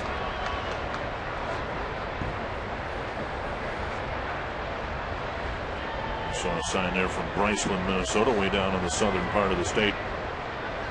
Just not too far from Albert Lee or Frost, Minnesota.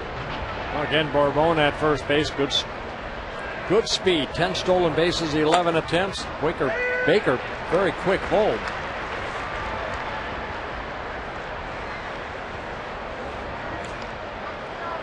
Most teams, and the Rangers did it for years, their designated hitter was somebody with an awful lot of power. Now, Bourbon has got some power, but he's their designated hitter because of his speed. And the Twins pitch out 1-1 when Andrus was thrown out here the other night. Again, it was with Joe Mauer behind the plate and Redmond less proficient at throwing out runners. And Matt Guerrero was on the mound, and Matt pretty quick home, as Baker is. 1-1.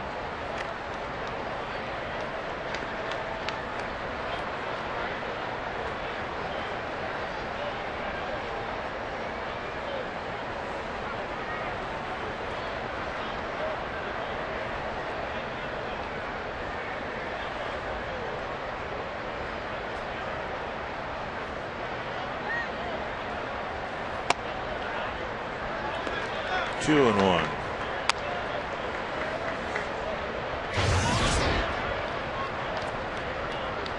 You fall behind on a guy like Michael Young, that opens the possibility of maybe a little hit and run put on.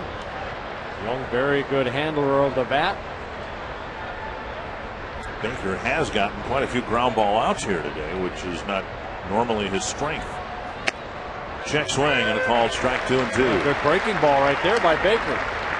So taking a little off in a fastball situation. Actually got more ground ball outs than fly ball outs in the game this afternoon. Yeah, 6 ground ball outs so far. 4 fly ball outs.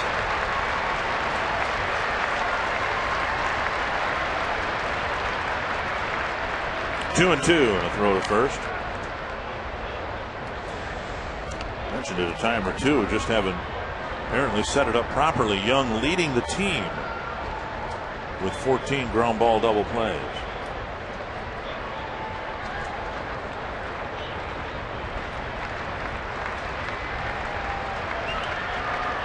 Runner goes, swing and a miss. Redmond's throw in time. So Young out on strikes. But the tying run moves into scoring position. Well, Baker picking up his 6th strikeout, but Bourbon off with the pitch. Got a good jump. And the throw, one hopping Casilla at second base. Good hard slider. He's one of those guys that can get it full tilt within a step or two. So Bourbon steals his 11th base of the year in 12 attempts and gets into scoring position. Rangers got their run in the 3rd, a 1-out double followed immediately by a 1-out single. Then there was another hit. There were 2 men aboard with 2 out when Hamilton came to the plate and struck out for the last out of the inning. In doing so, he went after a pitch like that, a fastball up and away. And Baker will hope to get him here in the 6th inning. Well, it's been a frustrating year for Hamilton. He's been on a disabled list a couple times. Last year led the American League with 130 RBIs. So he's just trying to do a little bit too much. Been swinging a good bat in August. High fly to right. Kadir with the catch. Tagging is Bourbon. He advances to 3rd. And that's the 2nd out of the inning. Herbie's trivia question regarding record, Twins record for wins in the month of August. You said Santana, and I'll go with Liriano. And Liriano with pitchers today don't even get 7 starts in a month. That's back when they had the old 4-man rotation. 1966 was the year that Jim Cott won 25 games. Yep. He got 7 of them in August. Kitty, kitty, kitty. Tying run at third, 2 away. And here's Marlon Byrd.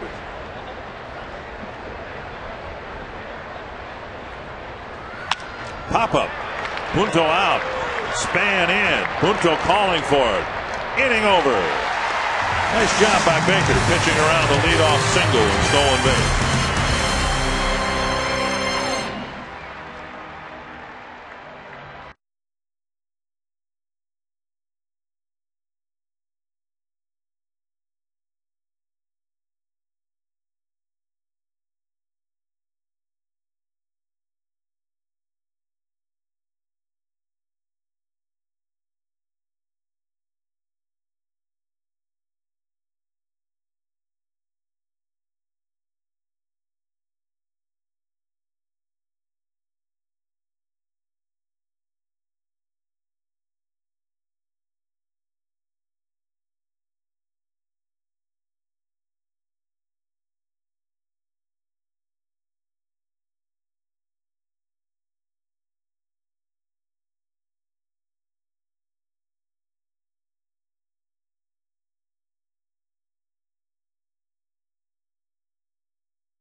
Again, thank you everybody for coming out here at the Dome and on the road supporting your Minnesota Twins. Justin Morneau to lead off the home half of the 6th. His pop fly double down the left field line opened the door for a rally, and the Twins converted when Kubel hit a scorching home run over the fence in right center field. Yeah, Millwood has thrown a lot of pitches, especially the last 2 innings. 52 pitches used in the 4th and 5th inning. Right now at 95 in the ball game. Hit one fly ball to left and retreating just a few steps for the catch as Cruz 1 away. For information on season tickets at Target Field, we go to Jason Kubel. Hi, Jason Kubel here to let you know we have Target Field ticket plans for everyone, including those of you who want to sit in the outfield and catch home run balls. Call today to reserve your Target Field ticket plan. Jason will be taking target practice at the Plaza area out beyond the right field fence next year. It'll be interesting to see what the reviews are with the sod now laid at the new ballpark. We'll get cut, I suppose, once, maybe twice. And in the next homestand, the Twins are considering taking some batting practice and having a little workout in their new ballpark. Well, nobody would have been able to catch that home run off the bat of Jason Kubel in the 4th inning unless you get those type of seats that you look straight down. Would Phil Rizzuto call those the vampire seats? 2-0 to Kubel. And now a strike. Let's take a look at a home run with Justin Morneau in the 4th leadoff double. Kubel jumping on that fastball on a 3-2 pitch, hitting home run number 21 on the year. Swing and a miss, 2-2.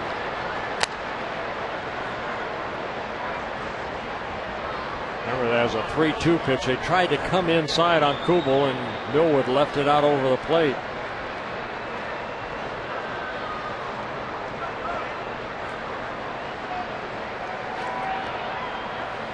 Fouled back. Millwood has pitched admirably again here today, but one of the problems he's had against the Twins, a lack of run support. So far, that's been the case again here today. Well, thanks to that man right there, working out of a couple situations, doing a good job of damage control, Scott Baker. 6 very good innings. And now another 3-2 pitch coming to Kubel.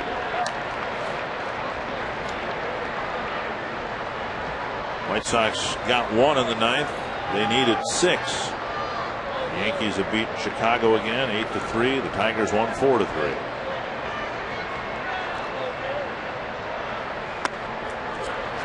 Inside, Kubel draws a 1-out walk. Second walk for Millwood in the ball game. Got a crowd of about 30,000 fans here today. With guests a little over 30. Twins hope to win this series. Yeah, take the season series from the Rangers.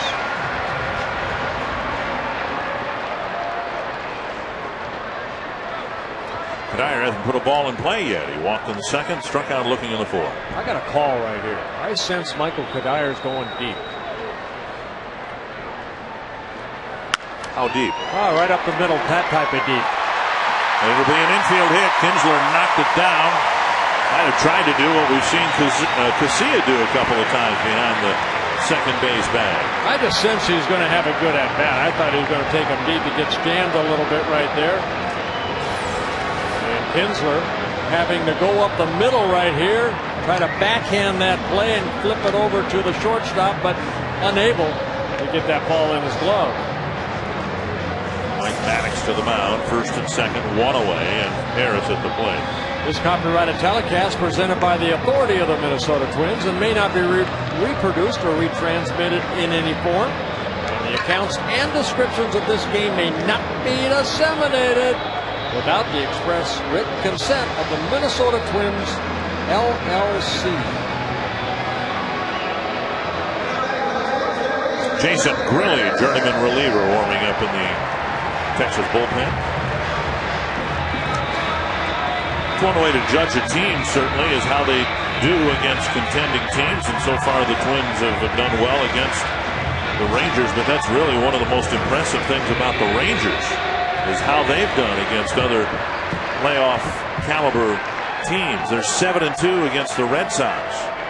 They're 4-2 against the Rays. They're 9-3 against the Angels. Here's Harris with 2 on and 1 out. And there's a strike on the outside corner.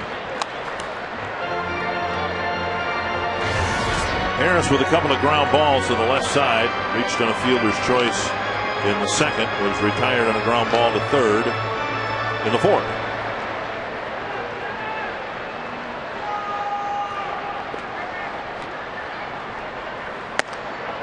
And that just off the plate. And we're talking about the pitch count before. 107 pitches for Millwood, a guy that Ron Washington and Mike Maddox will go a little bit deeper with as far as pitch count. Twice this year he's gone 121 pitches in a ball game. 1-1 to Harris. Little fly ball to left, and Cruz with the catch, out number 2. If we've got 32,000, let's say, here, years to come, there'll be 50,000 people who claim they were here when Mike Redmond got his triple. Well, this in his last at bat in the fourth inning with 2 outs. Mike Redmond scooting that ball through the outfielders and a head first slide, and yes to the dugout. Yes, that's what I'm talking about. Unfortunately, the Twins couldn't get him in after his 2-out triple.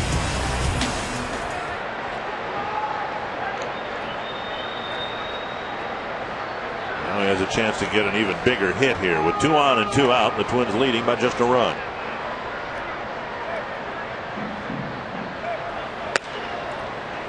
And 107 pitches or not, Millwood is able, it seems, to hit that spot with that fastball here in this 6th inning whenever he wants to. Well, a lot of times, you know, clubs come in and you talk about the backup catcher, and he's more known for a defensive type catcher, not much average wise, but this guy here, not only a good defensive catcher, also a very good hitter.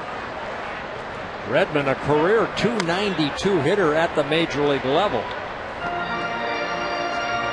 1-1 with the Twins. It's been even better than that. He's just been a godsend for the Twins and the perfect compliment to Joe Mauer. Coming into this year, a .308 hitter in the Twins uniform. 1-1 to Redmond. Swing and a miss, 1-2. And we showed you the defense. They shade Mike Redmond, the outfield, to hit the other way. A lot of his hits the other way toward right field. And 110 pitches for Kevin Millwood, trying to get through his 6th inning of work. As Grilly is not throwing down in the bullpen. 1-2 to Mike Redmond. Nice block by Rodriguez.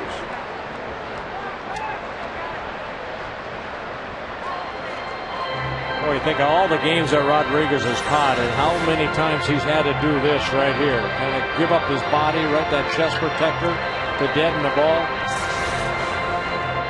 At 37 years old, he still moves around there like a little cat. 2-2.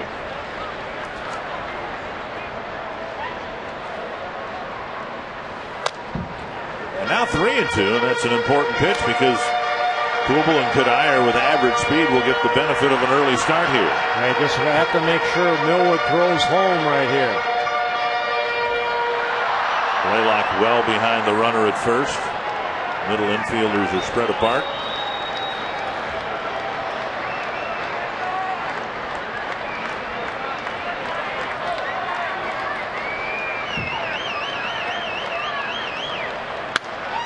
Flip foul over the Texas dugout. Oh, that little cutter down and away. Millwood, 34 years old, his 4th season with the Rangers.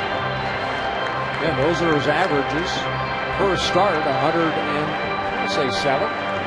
Today, 113.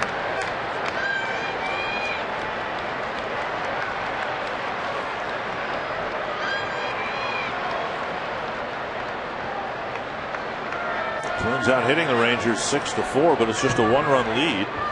Both runs scoring on one swing of the bat.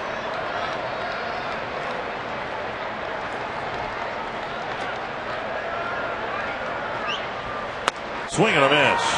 Millwood went back out to the outside corner with a fastball, and the Twins leave 2 aboard in the 6th.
Very good, well-pitched games by both sides. Here's Scott Baker tonight, only the 3rd inning where he gave up 3 of the 4 hits and allowed his only run.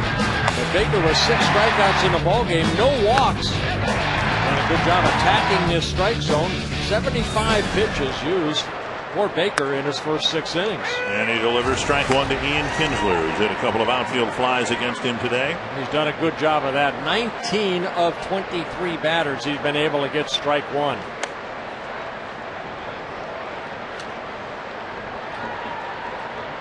nearly 3-to-1 strike to ball ratio. 1-1 to Kinsler. 1-2. Took a little off that pitch right there. Kinsler way out front.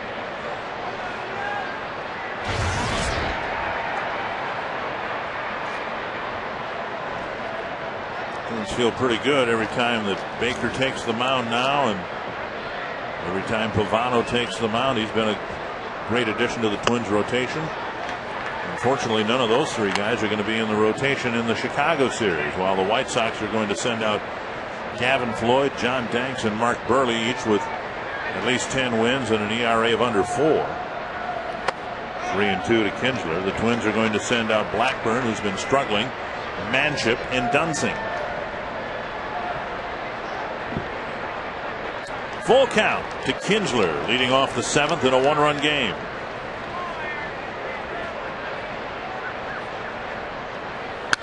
Foul back. Dunsing on the left, Manship on the right. Manship out early this morning, getting some work on the mound.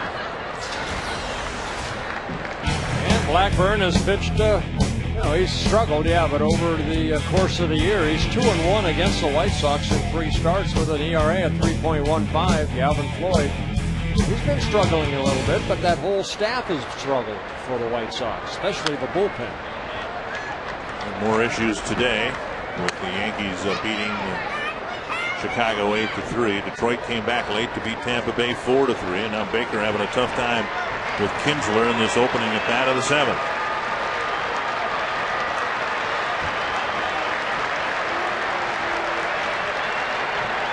Three and 2 to the leadoff man on the 7th. And another foul.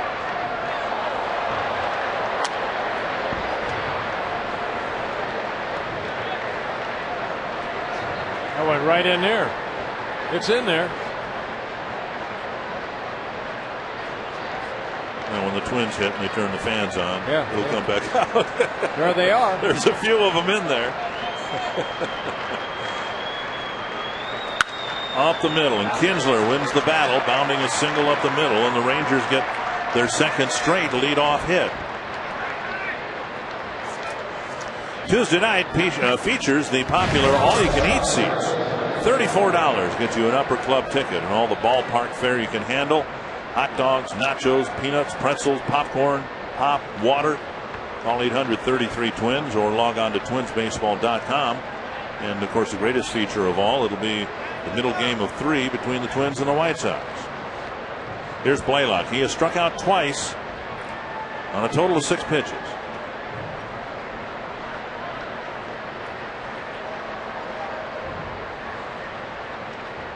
Keep an eye on Kinsler at first base. Outstanding speed. 28 stolen bases.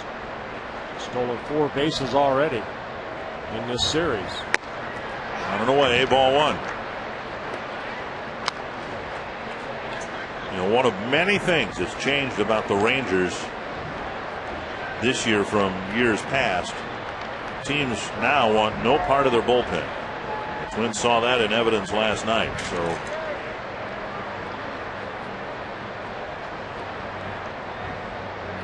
Kinsler stays put, and the pitch line to right. Kadire going back, makes the catch on the track. So Blaylock finally made contact. It was solid contact, but it's the first out of the inning. Yeah, even though the average is down for Blaylock, when he does make contact, that ball pops off his bat. He hit that ball sharply, but Kadire had to go back and make a nice catch. Kadire going back and jumping a little bit at the end, and Baker saying, "Whew, thank you very much." Cruz has struck out twice against Baker, once looking, once swinging.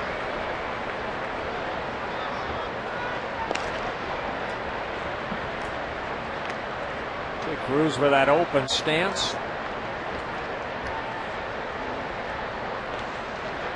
And as the pitch is delivered home, that left leg will go toward the pitcher's mound. Drilled to right center, hit well. And out of here, a 2-run home run for Cruz. He finally makes contact, and he puts the Rangers in front 3-2.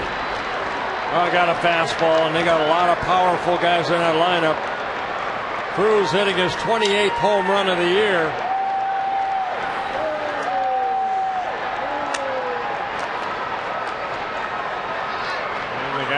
hit so many home runs in that home run hitting contest at the All-Star game. Got a fastball and hit it the other way.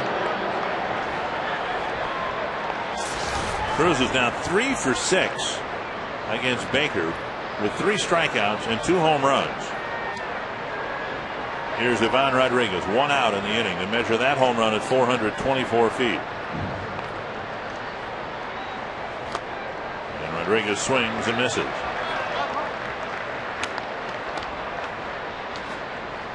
A guy that liked the Texas Rangers at least to stay, in that race, a wild card race. Also a chance to maybe, catch the Angels, like you mentioned, 9-3 against the Angels this year. But they can beat you with speed and they can beat you with power. Only the Yankees have hit more home runs in the American League than the Texas Rangers.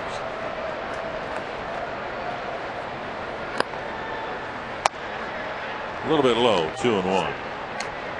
Cruz hitting 7th, and he's just hit his 28th home run of the year.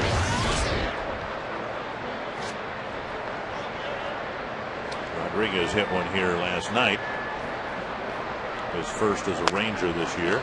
Now 3-1. Well, Baker had that long battle with Kinsler, and Kinsler ended up bouncing the base hit up the middle, and Blaylock made solid contact. Cruz obviously solid contact, and now Baker's fallen behind Rodriguez. 3-1. I just left that pitch up right there. You hope that your offense can pick you up. Twins down by 1 now.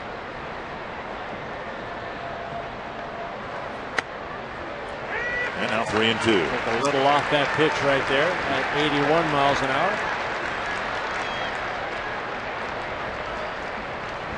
And as much as Millwood struggled to get through the bottom of the 6th,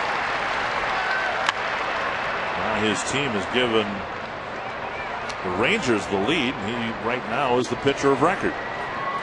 So he battled. And unless the Twins can turn this game back around, he will have finally beaten the Twins. We'll turn it around.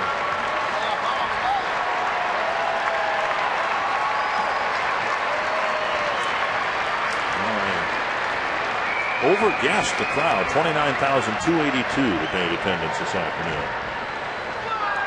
And ball 4.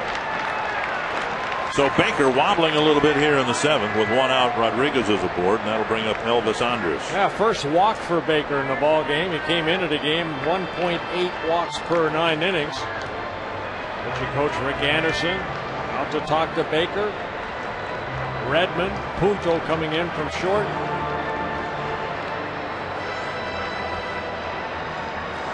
These are the Texas Rangers, by the way. It used to be if you were going to beat them, you were going to have to out-hit them. Now, apparently, if you're going to beat them, you need to out-pitch them. A 180-degree difference in how they have gone about things. Yeah, that shutout of the Twins last night, their 10th team shutout. That's the most in the American League. Texas has not been able to say that for a long time. Andrus, the hitter, RBI single in the 3rd, and then he hit a ground ball to short to wrap up the 5th. This will be Baker's 20th pitch of the inning. Looking for his 2nd out.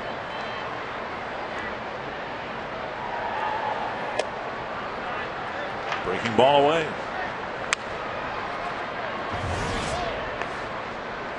Well, 20 pitches used in the 2nd, 20 so far here in the 7th. And then you see the total. California Mass said that's 95.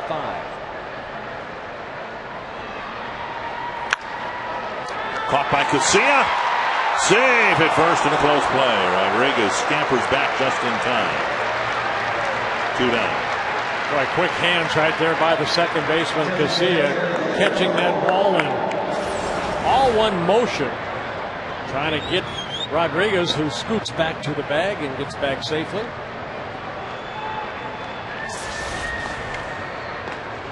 Here's Bourbon.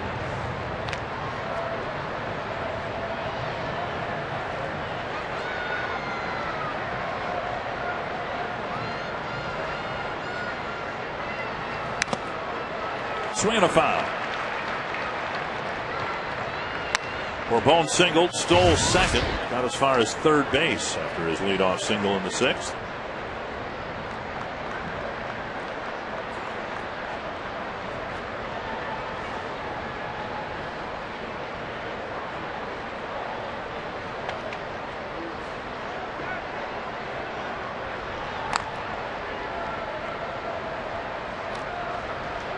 Rodriguez just one steal with the Astros, or with the Rangers, I should say. He was thrown out in 2 attempts with the Astros.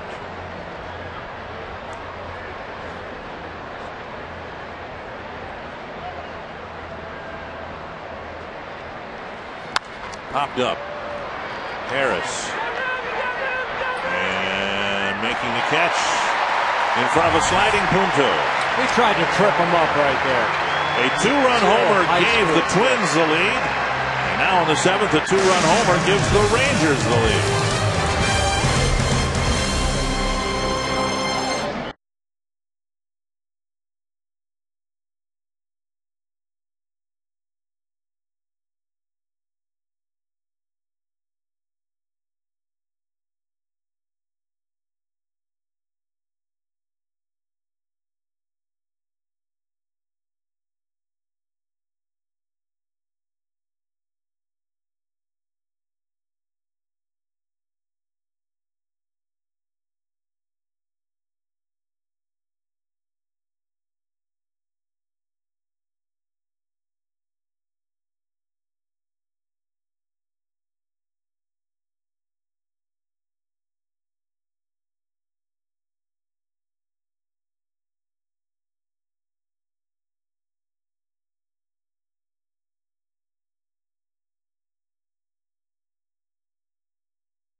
In the 3rd inning on back-to-back pitches, 2 hits and a run. Yeah, Rangers took a 1-0 lead, but then Jason Kubel turned that score around with a home run, his 21st of the year, a 2-run home run, scoring Justin Morneau in front of him. We got the entertainment here this afternoon of Mike Redmond's first triple since 2003 when he was with the Marlins.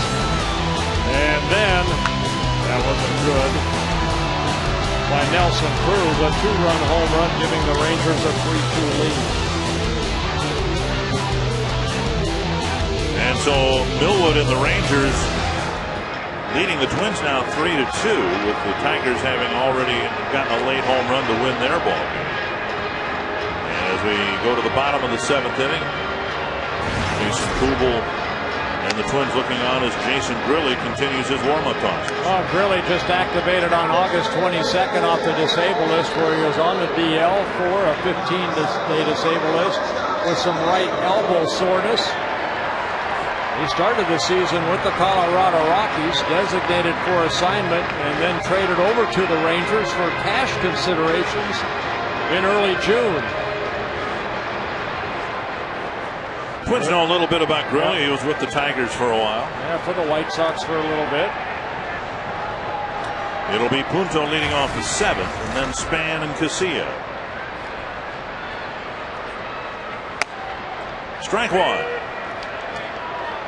Punto 2 for 5 with a pair of doubles against Grilli. Also walked him a couple of times. And it was Punto's double in the 3rd that gave the Twins their first really good scoring threat. 2 strikes. Oh, Grilli with a good moving fastball. He'll mix in a curveball. Little cutter he'll throw in on lefties. And a changeup.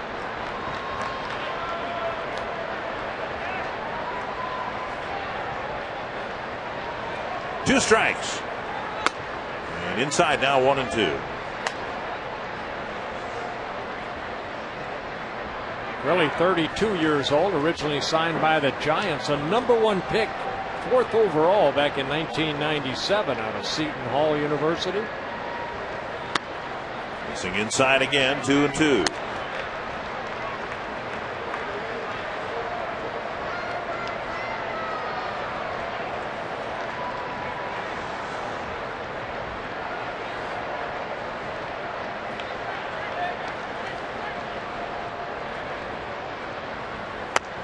Fastball got him, 1 away. So Punto retired. That'll bring up Span. Well, Millwood worked the first 6 innings. He ended up picking up a couple strikeouts. Really picking up a strikeout in his first out. 1 down, and now Span, who singled, got as far as third base in the first inning. Since then, a fly to left. A ground ball to second. Long battle with Kevin Millwood in the 5th. But the veteran not only got Span, he didn't buckle afterwards and pitched 2 more scoreless innings.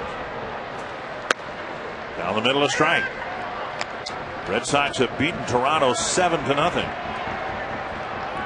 Red Sox started the day leading Texas by 2.5 games in the wild card.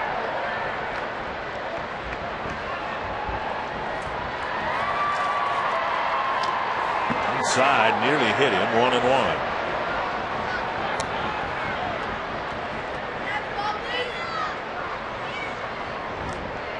Right now with the win, the Red Sox hold a 3-game lead over Texas.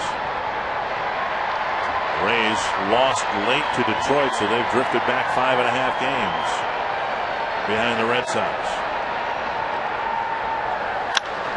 That's to right center field. Nice. Dropped in right field by Hamilton. Span to second, and he reaches. Nearly a nice running catch by Hamilton, but the ball bounced out of his glove. I had to go a long way for this ball, but a ball that should have been caught. Span, credit him, he did not stop running. Hamilton right off the end of the glove ends up getting a double on this play. It should have been an error. The ball going right to Bird, and Span hustling into second. So Span credited with his second hit on his 11th double of the year. So now Casilla with 1 out and the tying run in scoring position.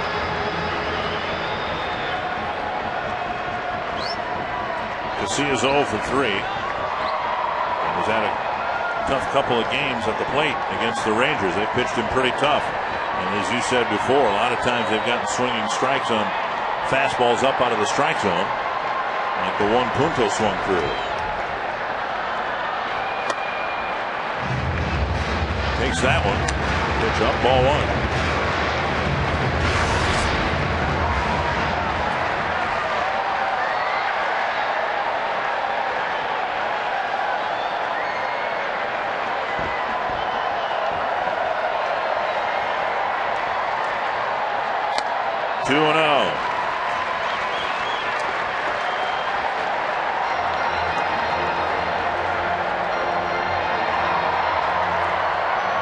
Catching a bit of a break here in the 7th. Casilla and or Mauer trying to take advantage of it.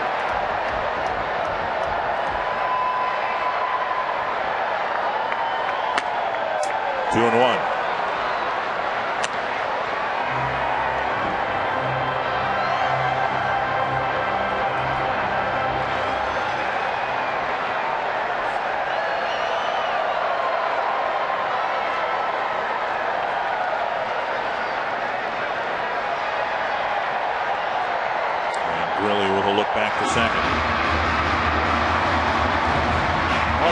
Have only one left-hander out in the bullpen. If you're wondering, it's C.J. Wilson, and he worked in last night's ball game. Wilson threw 16 pitches and 1 shutout inning. Really been awesome against left-handed batters, giving up just a 114 batting average. He does a good job working inside and then that sinker away. 2-1 to Casilla. And Casilla. That timeout.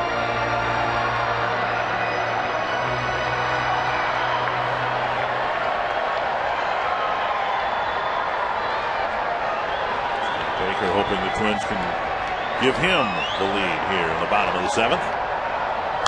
Fouled back, 2-2.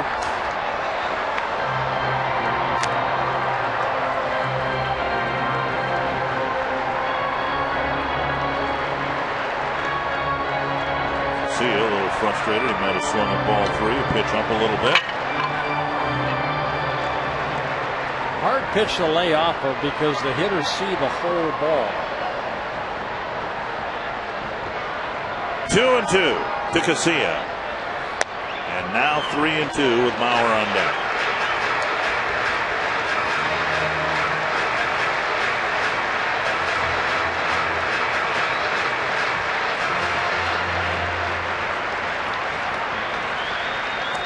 Casilla on the season.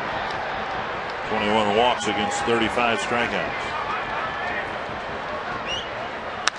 That's deep down the right field line. Foul.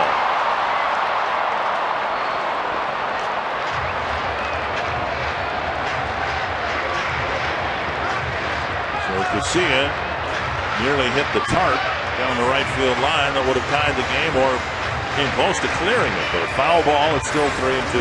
Well, Casilla looking for his first home run. Don't know if this was going to be far enough to go out if it stayed fair, but his last home run coming here, in Tampa Bay in September of last year.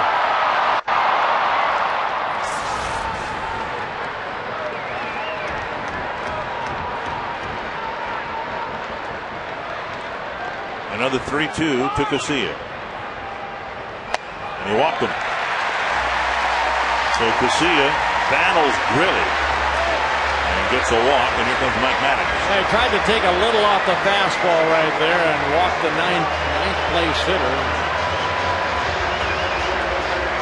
Now this worked yesterday for Mike Maddox when he came out and he talked to Feldman about facing Joe Mauer, and they went hard inside.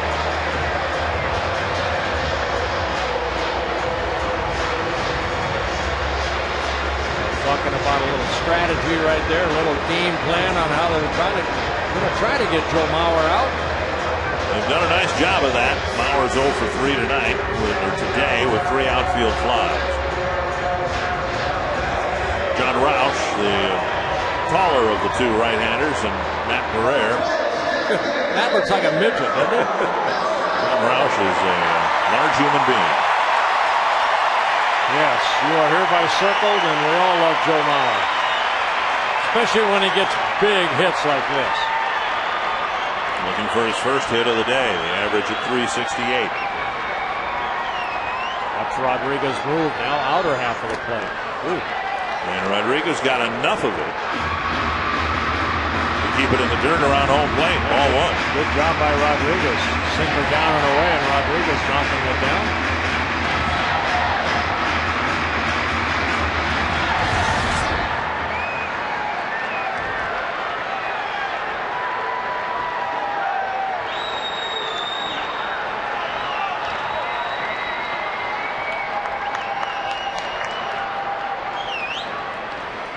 Slice to left, but foul. 1-1.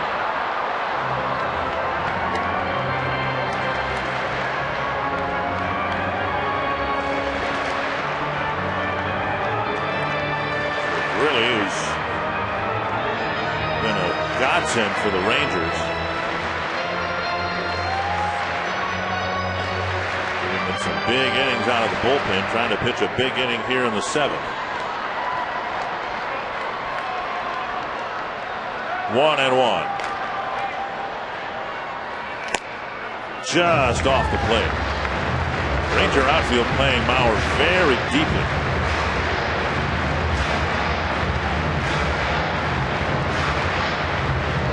Good speed on the bases for the Twins. Span at second, Casilla at first.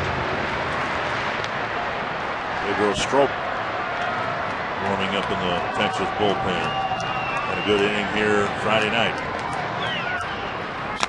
Swing, a foul, 2-2.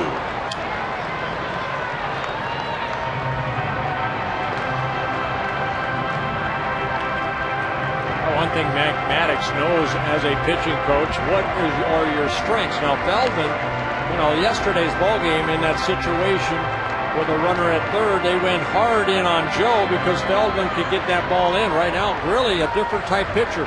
More of a sinker baller down and away with a little harder fastball. And now Rodriguez sits inside. Lays to center. Caught! And Span will be doubled off second. Bird came in, made a sliding catch, and doubled Span off second base. And the inning abruptly comes to a close.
Girl Scouts Thin Mint Cookie. Mauer couldn't hit a ball any harder than he did. He creamed it to center field. He, I guess, hit it too hard for Denard Span. Well, speed kills sometimes. I think Denard thought that ball was going to drop in. He's looked where the outfielders were playing. I think he thought that ball had more top spin on it. Kind of stayed up and ended up being a double play. Twins debut for John Roush. And he misses ball one, ball two to Michael Young. Whoa. Mike Redmond and home plate umpire Bill Miller each fire the ball back to Roush.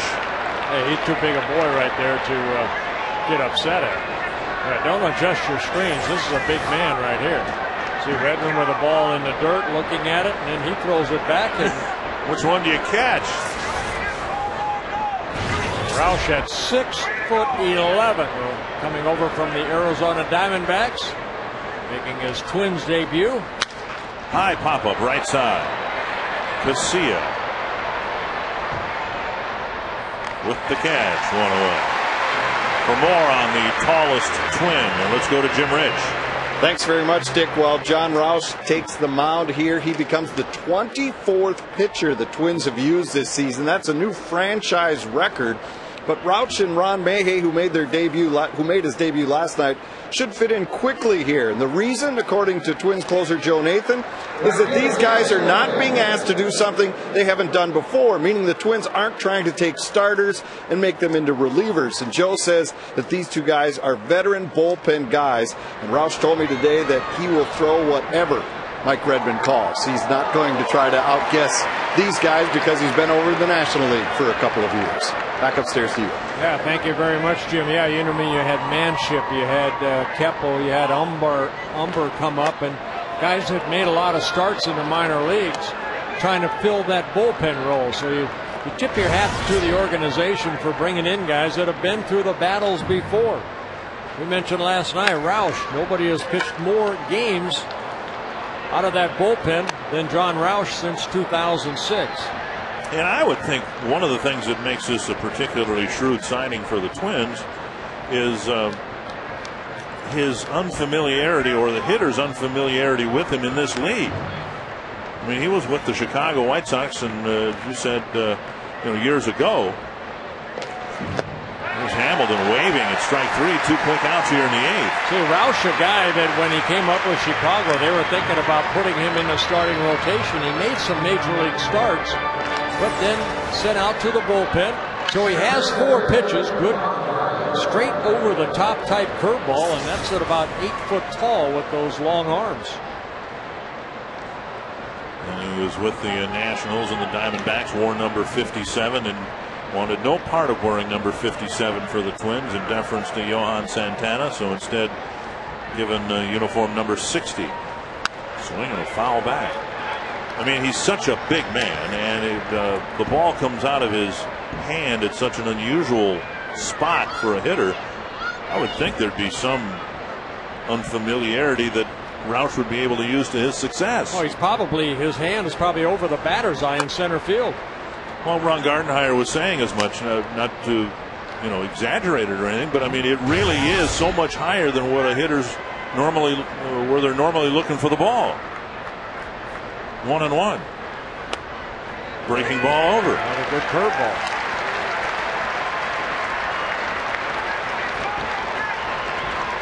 Roush with the Cardinals, 58 relief appearances, 2 wins, 2 losses out of the bullpen, 54 and a third innings pitched. 1-2 with 35 strikeouts. Well, how's the ball going to get back? Redmond's going to toss that one out, and the umpire is going to give him a new one to fire back to the pitcher.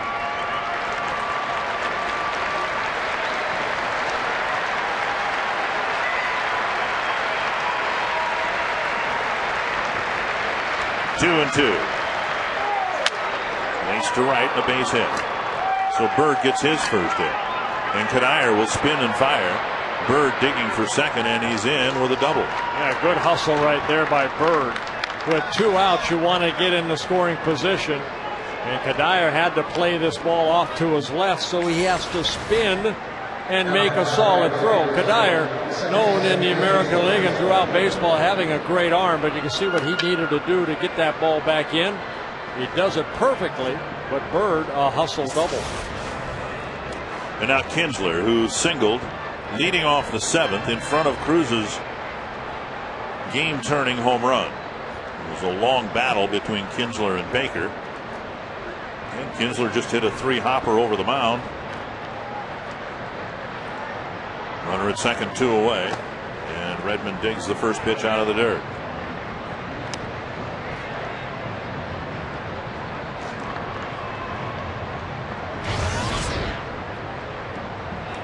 Tigers won, came back late to beat the Rays. The White Sox lost. Critical game for the Twins. They want to win this series and keep pace with Detroit. A strike, 1-1. Kinsler, who's right on top of that plate, kind of backed away from that curveball that started at him. Jose Majaras up for the 2nd time in the game. Hank Blaylock, a left-handed hitter, due up next.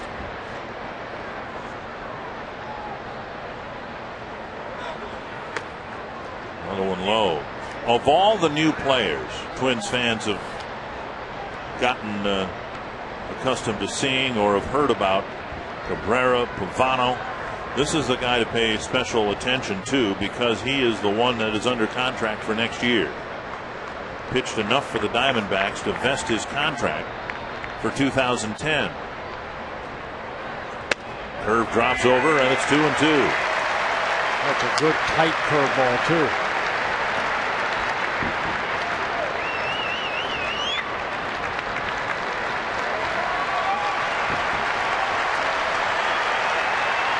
Roush trying to pitch around the 2-out double by Bird.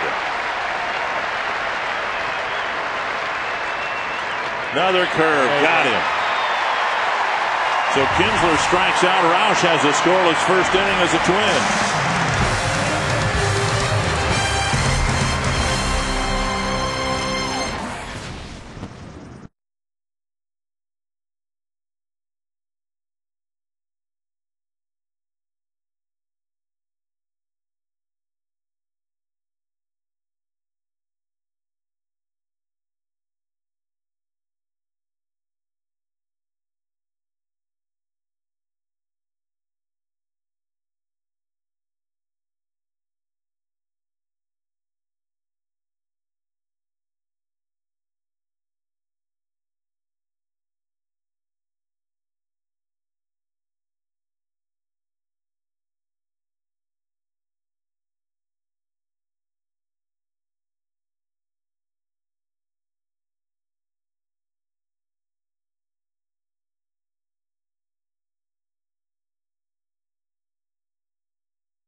Texas pitcher C.J. Wilson. Well, Wilson, as I mentioned last inning, he worked in last night's ballgame. One shutout inning through 16 pitches. Did have one strikeout. That of Denard Span in the 8th inning. Very good numbers, and Wilson has had a very good career against the Twins. Wilson, a 1.23 ERA against the Twins over his career. 22 innings pitched out of relief, only 3 earned runs allowed.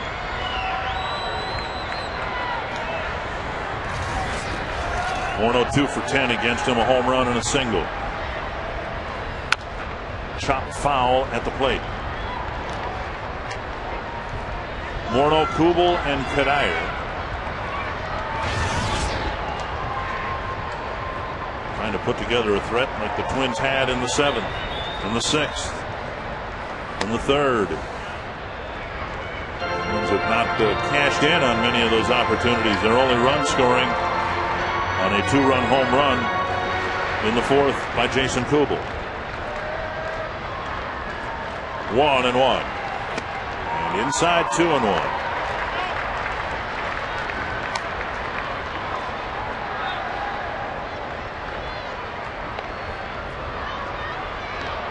Morneau started the 4th with a double. Kubel followed with a home run.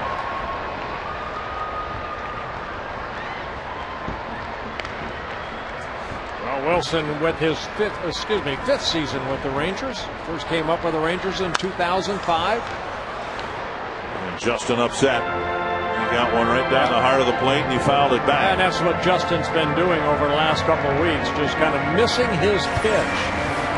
And Wilson challenging him with that fastball and Justin fouling it off.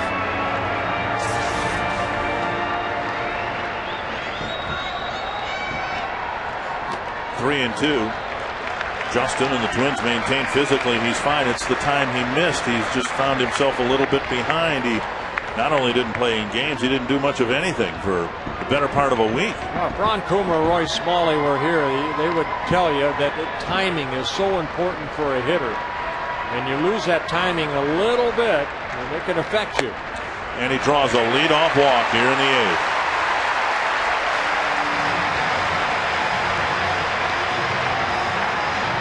Twins taking their 4th walk of the afternoon.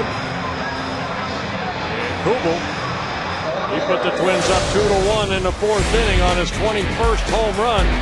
That against Kevin Millwood. The only mistake really Millwood made in his 6 innings.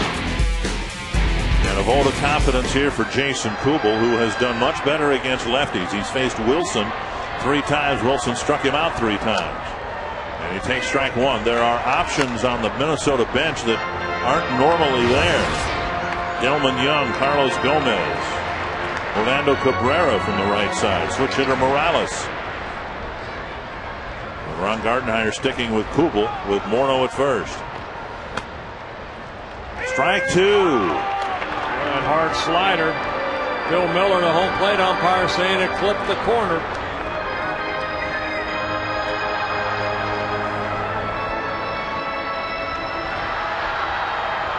Was Kubel's home run that gave the Twins a 2-1 lead.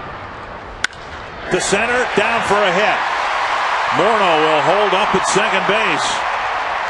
So a vote of confidence for Kubel, and he delivers on an 0-2 pitch with a solid stroke to center. You know, he didn't like the strike 2 call, but he hung in there. Wilson came back to look like a breaking ball. Rodriguez wants it outer half of the plate, and it just kind of stayed over the plate. Good swing right there by Kubel, just dropping the barrel of the bat onto that ball. Carlos Gomez off the bench. He'll run for Kubel in the 8th. And Kadire at the plate.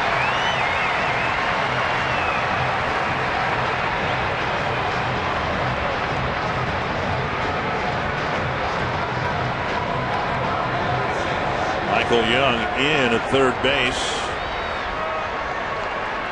The event of a sacrifice bunt. Kadire hasn't had one of those since 2005. Tying run at second, nobody out. And strike 1.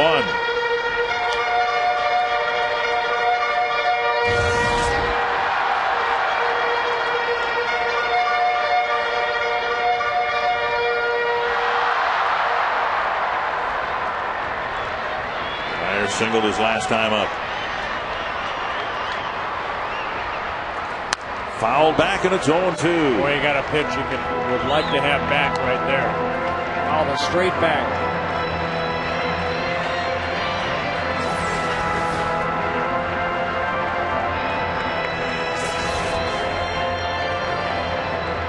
Wilson has been very good for the Rangers this year. Issues a leadoff walk and gives up an 0-2 single to Kubel. Now 0-2 to Kadire. Kadire lays off the high fastball. Coming into this ballgame, Wilson was 65 strikeouts in 59 innings pitched. Just with that fastball inside.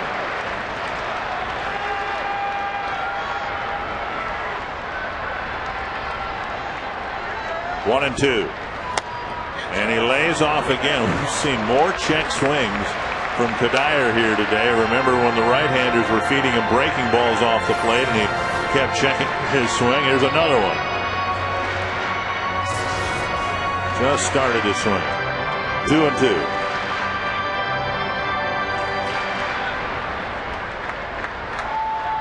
Joe Vavra talking to Ron Gardenhire.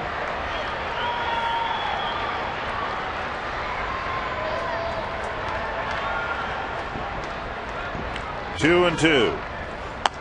3-2 with Harris on deck.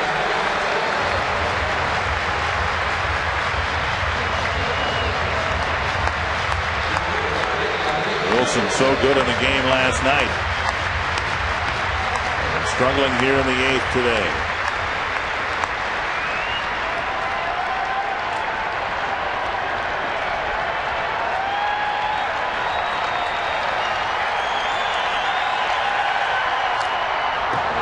Got a piece of it. Yeah, looked like he went to the slider right there. Kadire fouled it off.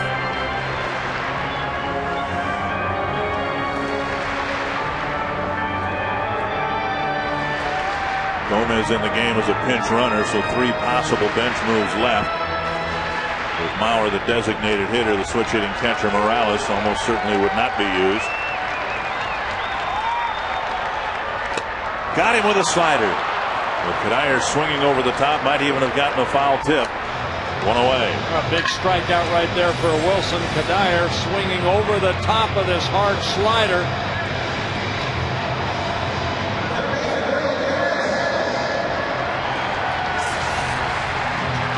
So a big out for C.J. Wilson.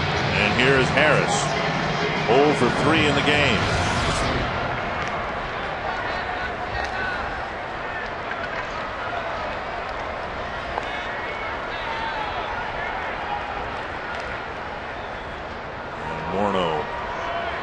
Skitters back to second base.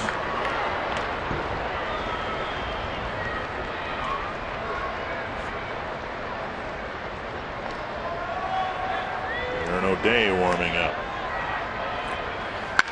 Bounce to left, a base hit. Morneau to third. He's being waved in. The ball overrun by Cruz.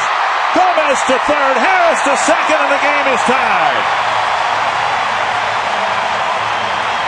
Boy, Scotty Alter taking a gamble right there with Cruz out in left field with a great arm.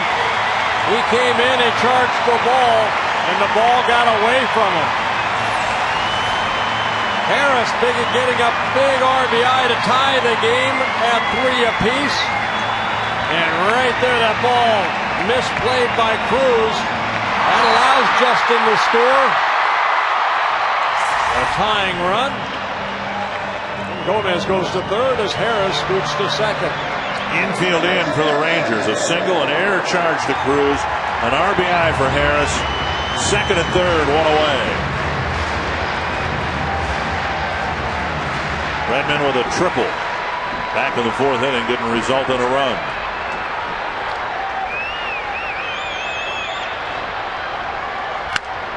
Fouled away.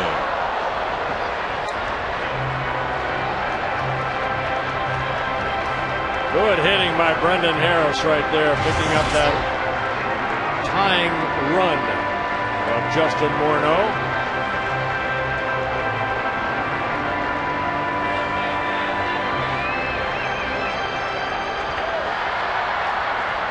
Gomez with blazing speed at third. Chop to the right side. Gomez coming home. Blaylock with a throw that's high, and the Twins take the lead.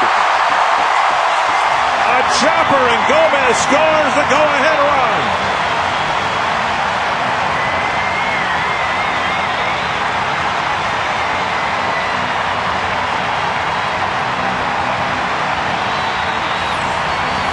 Blaylock, a converted third baseman, kind of just learning first.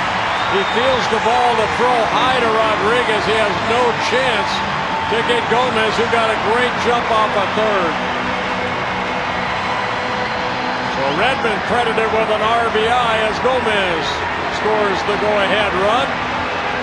The things you can do, I would imagine, with Gomez's speed, even though the infield was in, the contact play still on. And Redmond got the job done, hitting a hopper to the first baseman. You talk about a good inning for a manager. He let Kubel in with all the right-handed batters they had against a tough lefty. Kubel delivers the hit. The pinch runner comes around to score the winning run, or the go-ahead run. First and third, still only one out. And now Young's got to play in at third with Harris, the runner, and Punto has bunted well at times in his career, but not this year. Well, you watch maybe the possible squeeze. And safety squeeze, yep. And another run will score. Punto laid it down beautifully. And the Twins scratch across 3 runs here in the 8th. Boy, I sense that was coming right there. A great bunt by Punto as the runner Harris is coming home. Right here, scoring around, you have to make contact, and Punto does. You see Harris sliding in across the plate. Look at the defense right here, Harris. And no play at home, no play at first. And the Twins have put 3 on the board so far here in the bottom of the 8th. And now Span 2 aboard, still only 1 out.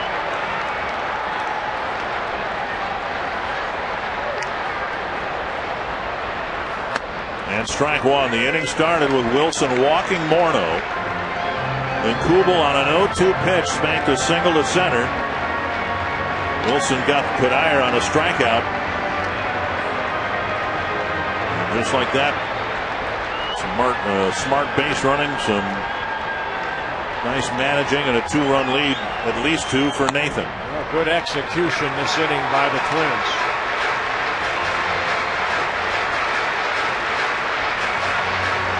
Span with a single and a double, but he was doubled off second in the 7th. Now here comes Cabrera, who's going to run for Redmond. And we'll see whether the Twins. Punto, by the way, will be given credit for a bunt single. Right, and an RBI, his 29th of the year. So we'll see whether it's Morales who will catch the 9th or whether Mauer, the designated hitter, will catch.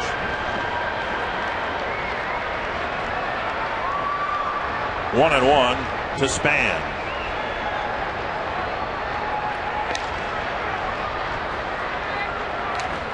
High chopper, and that's going to be trouble. Good play by Kinsler. That ball bounced sideways off the turf, and he quickly flipped it to Blaylock to get an out. Both runners moving up. Kinsler charging in on his high chopper over the head of Wilson, all in one motion. Makes a very nice defensive play. And now Casillas, a right-handed batter. And Mauer, the DH, on deck.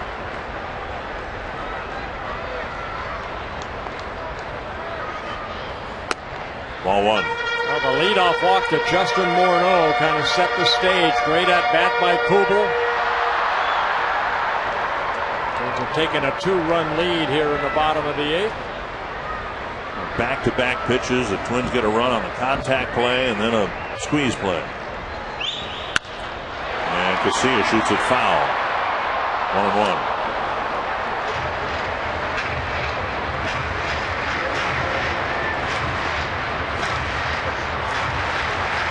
Kubel with a couple of big hits today. The 2-run homer in the 4th and a single on an 0-2 pitch here in the 8th.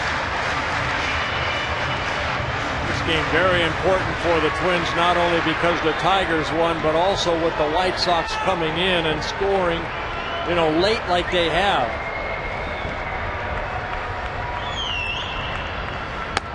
And a called strike, 1-2.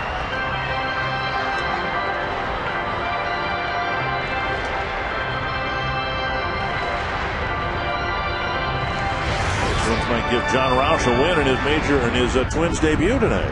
Let's hope so.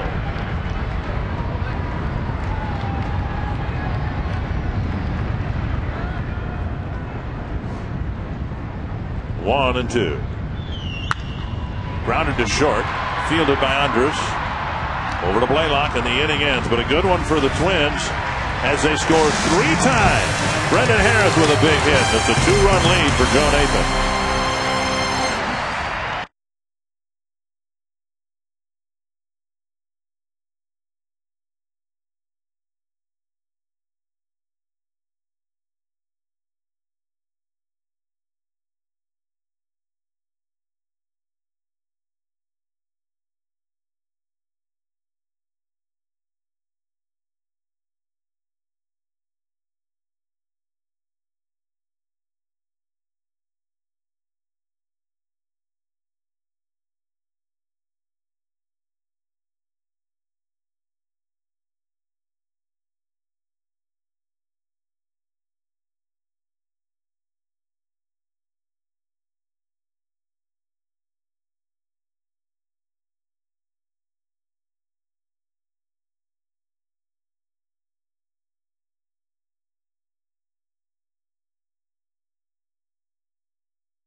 Joe Nathan got the save Friday night. Now he'll try to get one on a Sunday afternoon to get the Twins a series win.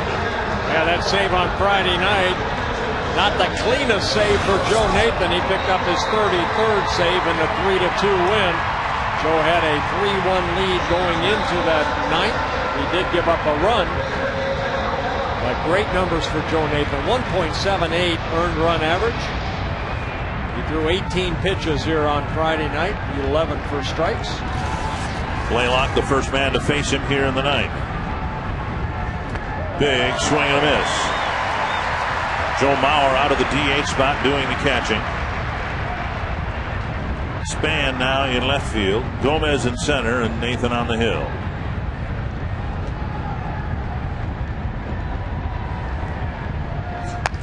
And that's been the problem for Joe. Control of the fastball. He hasn't thrown many of them over the plate over the last week. The outs he's gotten seem to have been more with the breaking pitch than the fastball. Sometimes it's just a matter of just releasing that ball a little early. There's a better fastball. 1 and 2. Now getting the first 2 outs Friday, no problem. He got Hamilton and Cruz. Rodriguez dropped a double, and then Murphy nearly tied the game with a drive down the right field line.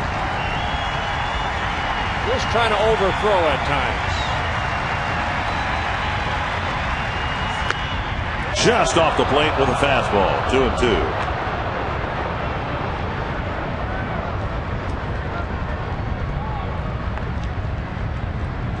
Blaylock struck out twice on 6 pitches against Scott Baker. And then hit a liner against Baker in the 7th for an out.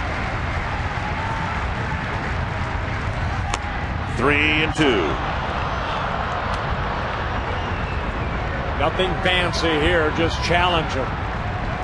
With which pitch, though? He seems to have had better command with the breaking pitches than the fastball. Well, we'll find out here. As a 2-run lead, you don't want to walk that leadoff hitter. That's what hurt C.J. Wilson. Fastball fouled back.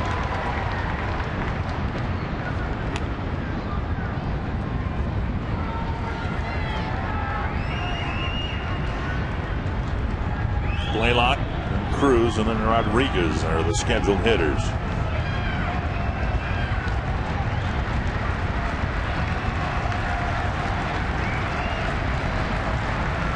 Nathan again on 3-2.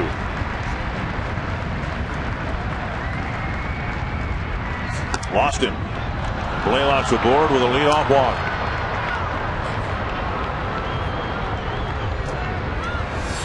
And on Friday, strike 3 was in the vicinity of the outside corner. Well, that against Chris Davis. He's used to striking out anyway, so what the heck. Here's Cruz, who hit the 2-run home run to give the Rangers the lead in the 7th. Cruz fouled out to Casilla, facing Nathan Friday night. Breaking ball, strike 1.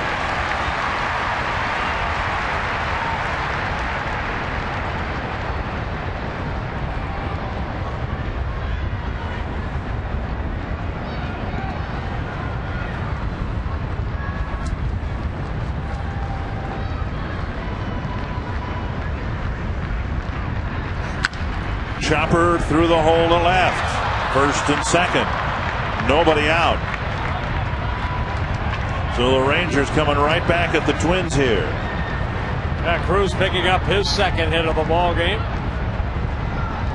You get the ground ball at times, but it's not a bad pitch. Cruz hitting it into the turf. And the ball finding a hole into left field. Now Rodriguez has a chat with his third base coach, a big meeting on the mound.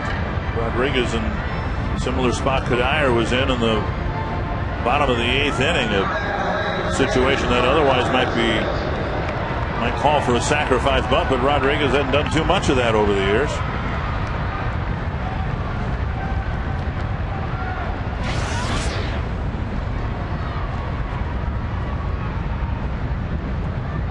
Just one sacrifice bunt on the season.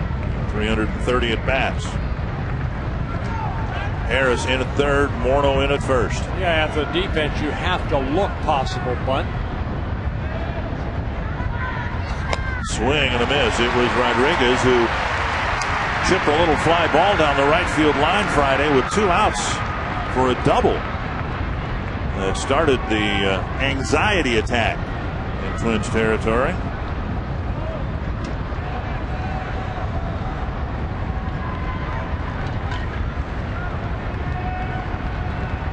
Nathan and the Twins need an out.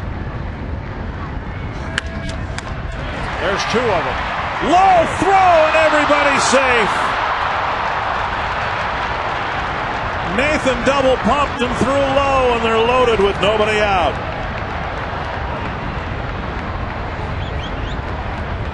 Well, a rare error by Joe Nathan or any pitcher when that ball comes back to you. You want to make sure you get an out. You think sometimes crow hop as this ball comes back to you right here. But he had a tough time handling the ball, throws it low to Nick Puto, and he's unable to make that little pickup. So the base is loaded, nobody out on the air by Nathan. And Elvis Andrus, the hitter, the tying run in scoring position.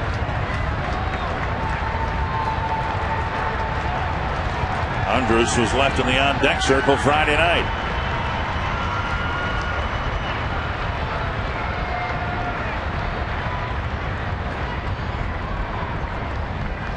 Swing, a check swing, and strike 1, a full swing. Darryl Cousins, the crew chief, at first base, saying he went too far. Oh, don't know about that. Andrus looked like he checked. So hard, I'm sure, for an umpire to see whether that barrel of a bat, as quick as he Got that bat through the strike zone. There's the infield back with nobody out and a 2-run lead. Swing and a miss. Well, that's what Joe Nathan can get. He can get some strikeouts. 50 and 2/3 innings for Joe Nathan. 66 strikeouts on the year. Andrus with 60 strikeouts and 359 at bats. And Nathan sure needs to get one here.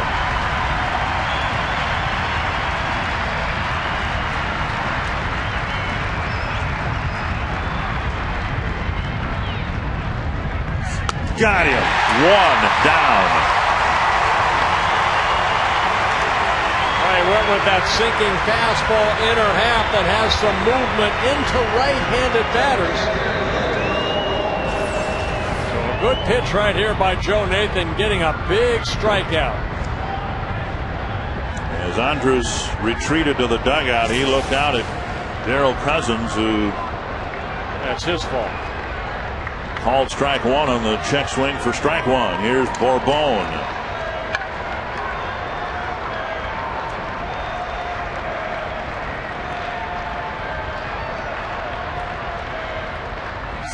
Outside, ball one.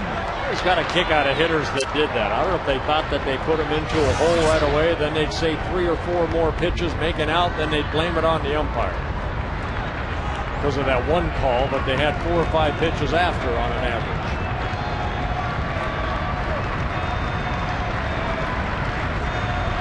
One and 0 to Bourbon. Fouled back 1-1.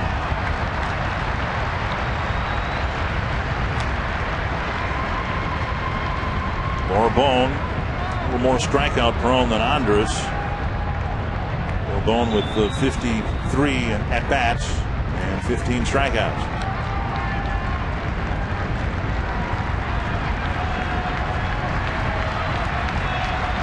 Very difficult to double up because of his speed. Twins just need an out right here. 2-run lead. Drops the curve over for strike 2.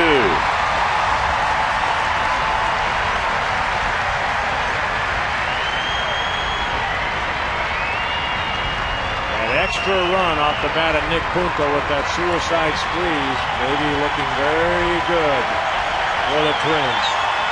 Good breaking ball. Nathan ahead in the count.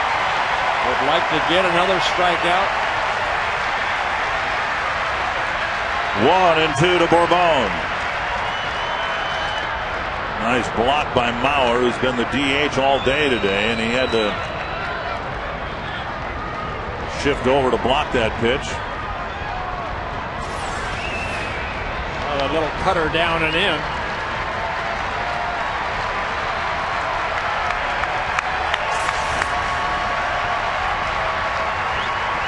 Two and two.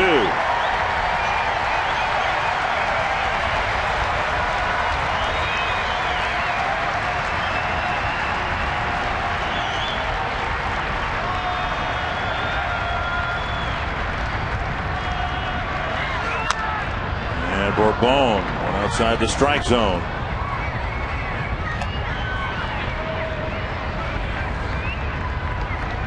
After the strike 3 that was called Friday, Bourbon wanted to make sure, got a piece of it. August has not been his best month, but Joe Nathan, when he joined the Twins in 2004, he has been the rock in the bullpen. He's pretty much been the boulder in the bullpen. 2-2 to Bourbon. Foul back. Nathan's thrown 20 pitches here in the ninth.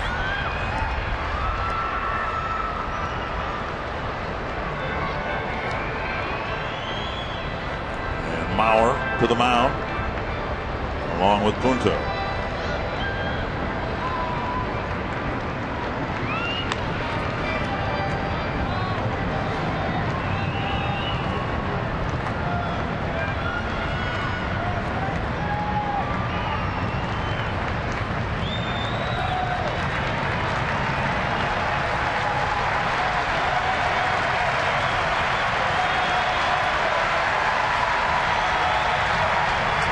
Again, 2-2. Punch to left. Span comes in. As good as a strikeout. 2 down. And now Michael Young. Oh, good battle right here. Michael Young, career 300 hitter against Joe Nathan.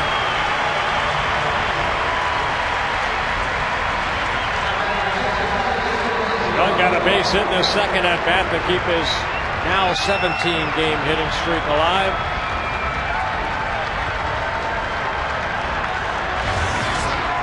For all these Rangers, of course, their last at bats here at the Metrodome, and no one's hit here more for the Rangers than Michael Young.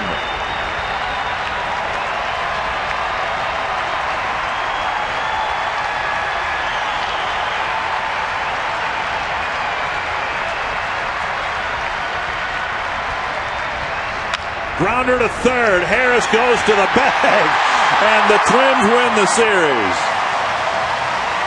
And Nathan prevails after all. Well, that might be one of Nathan's most important saves right there because of the error that he had to load the bases. He came back up.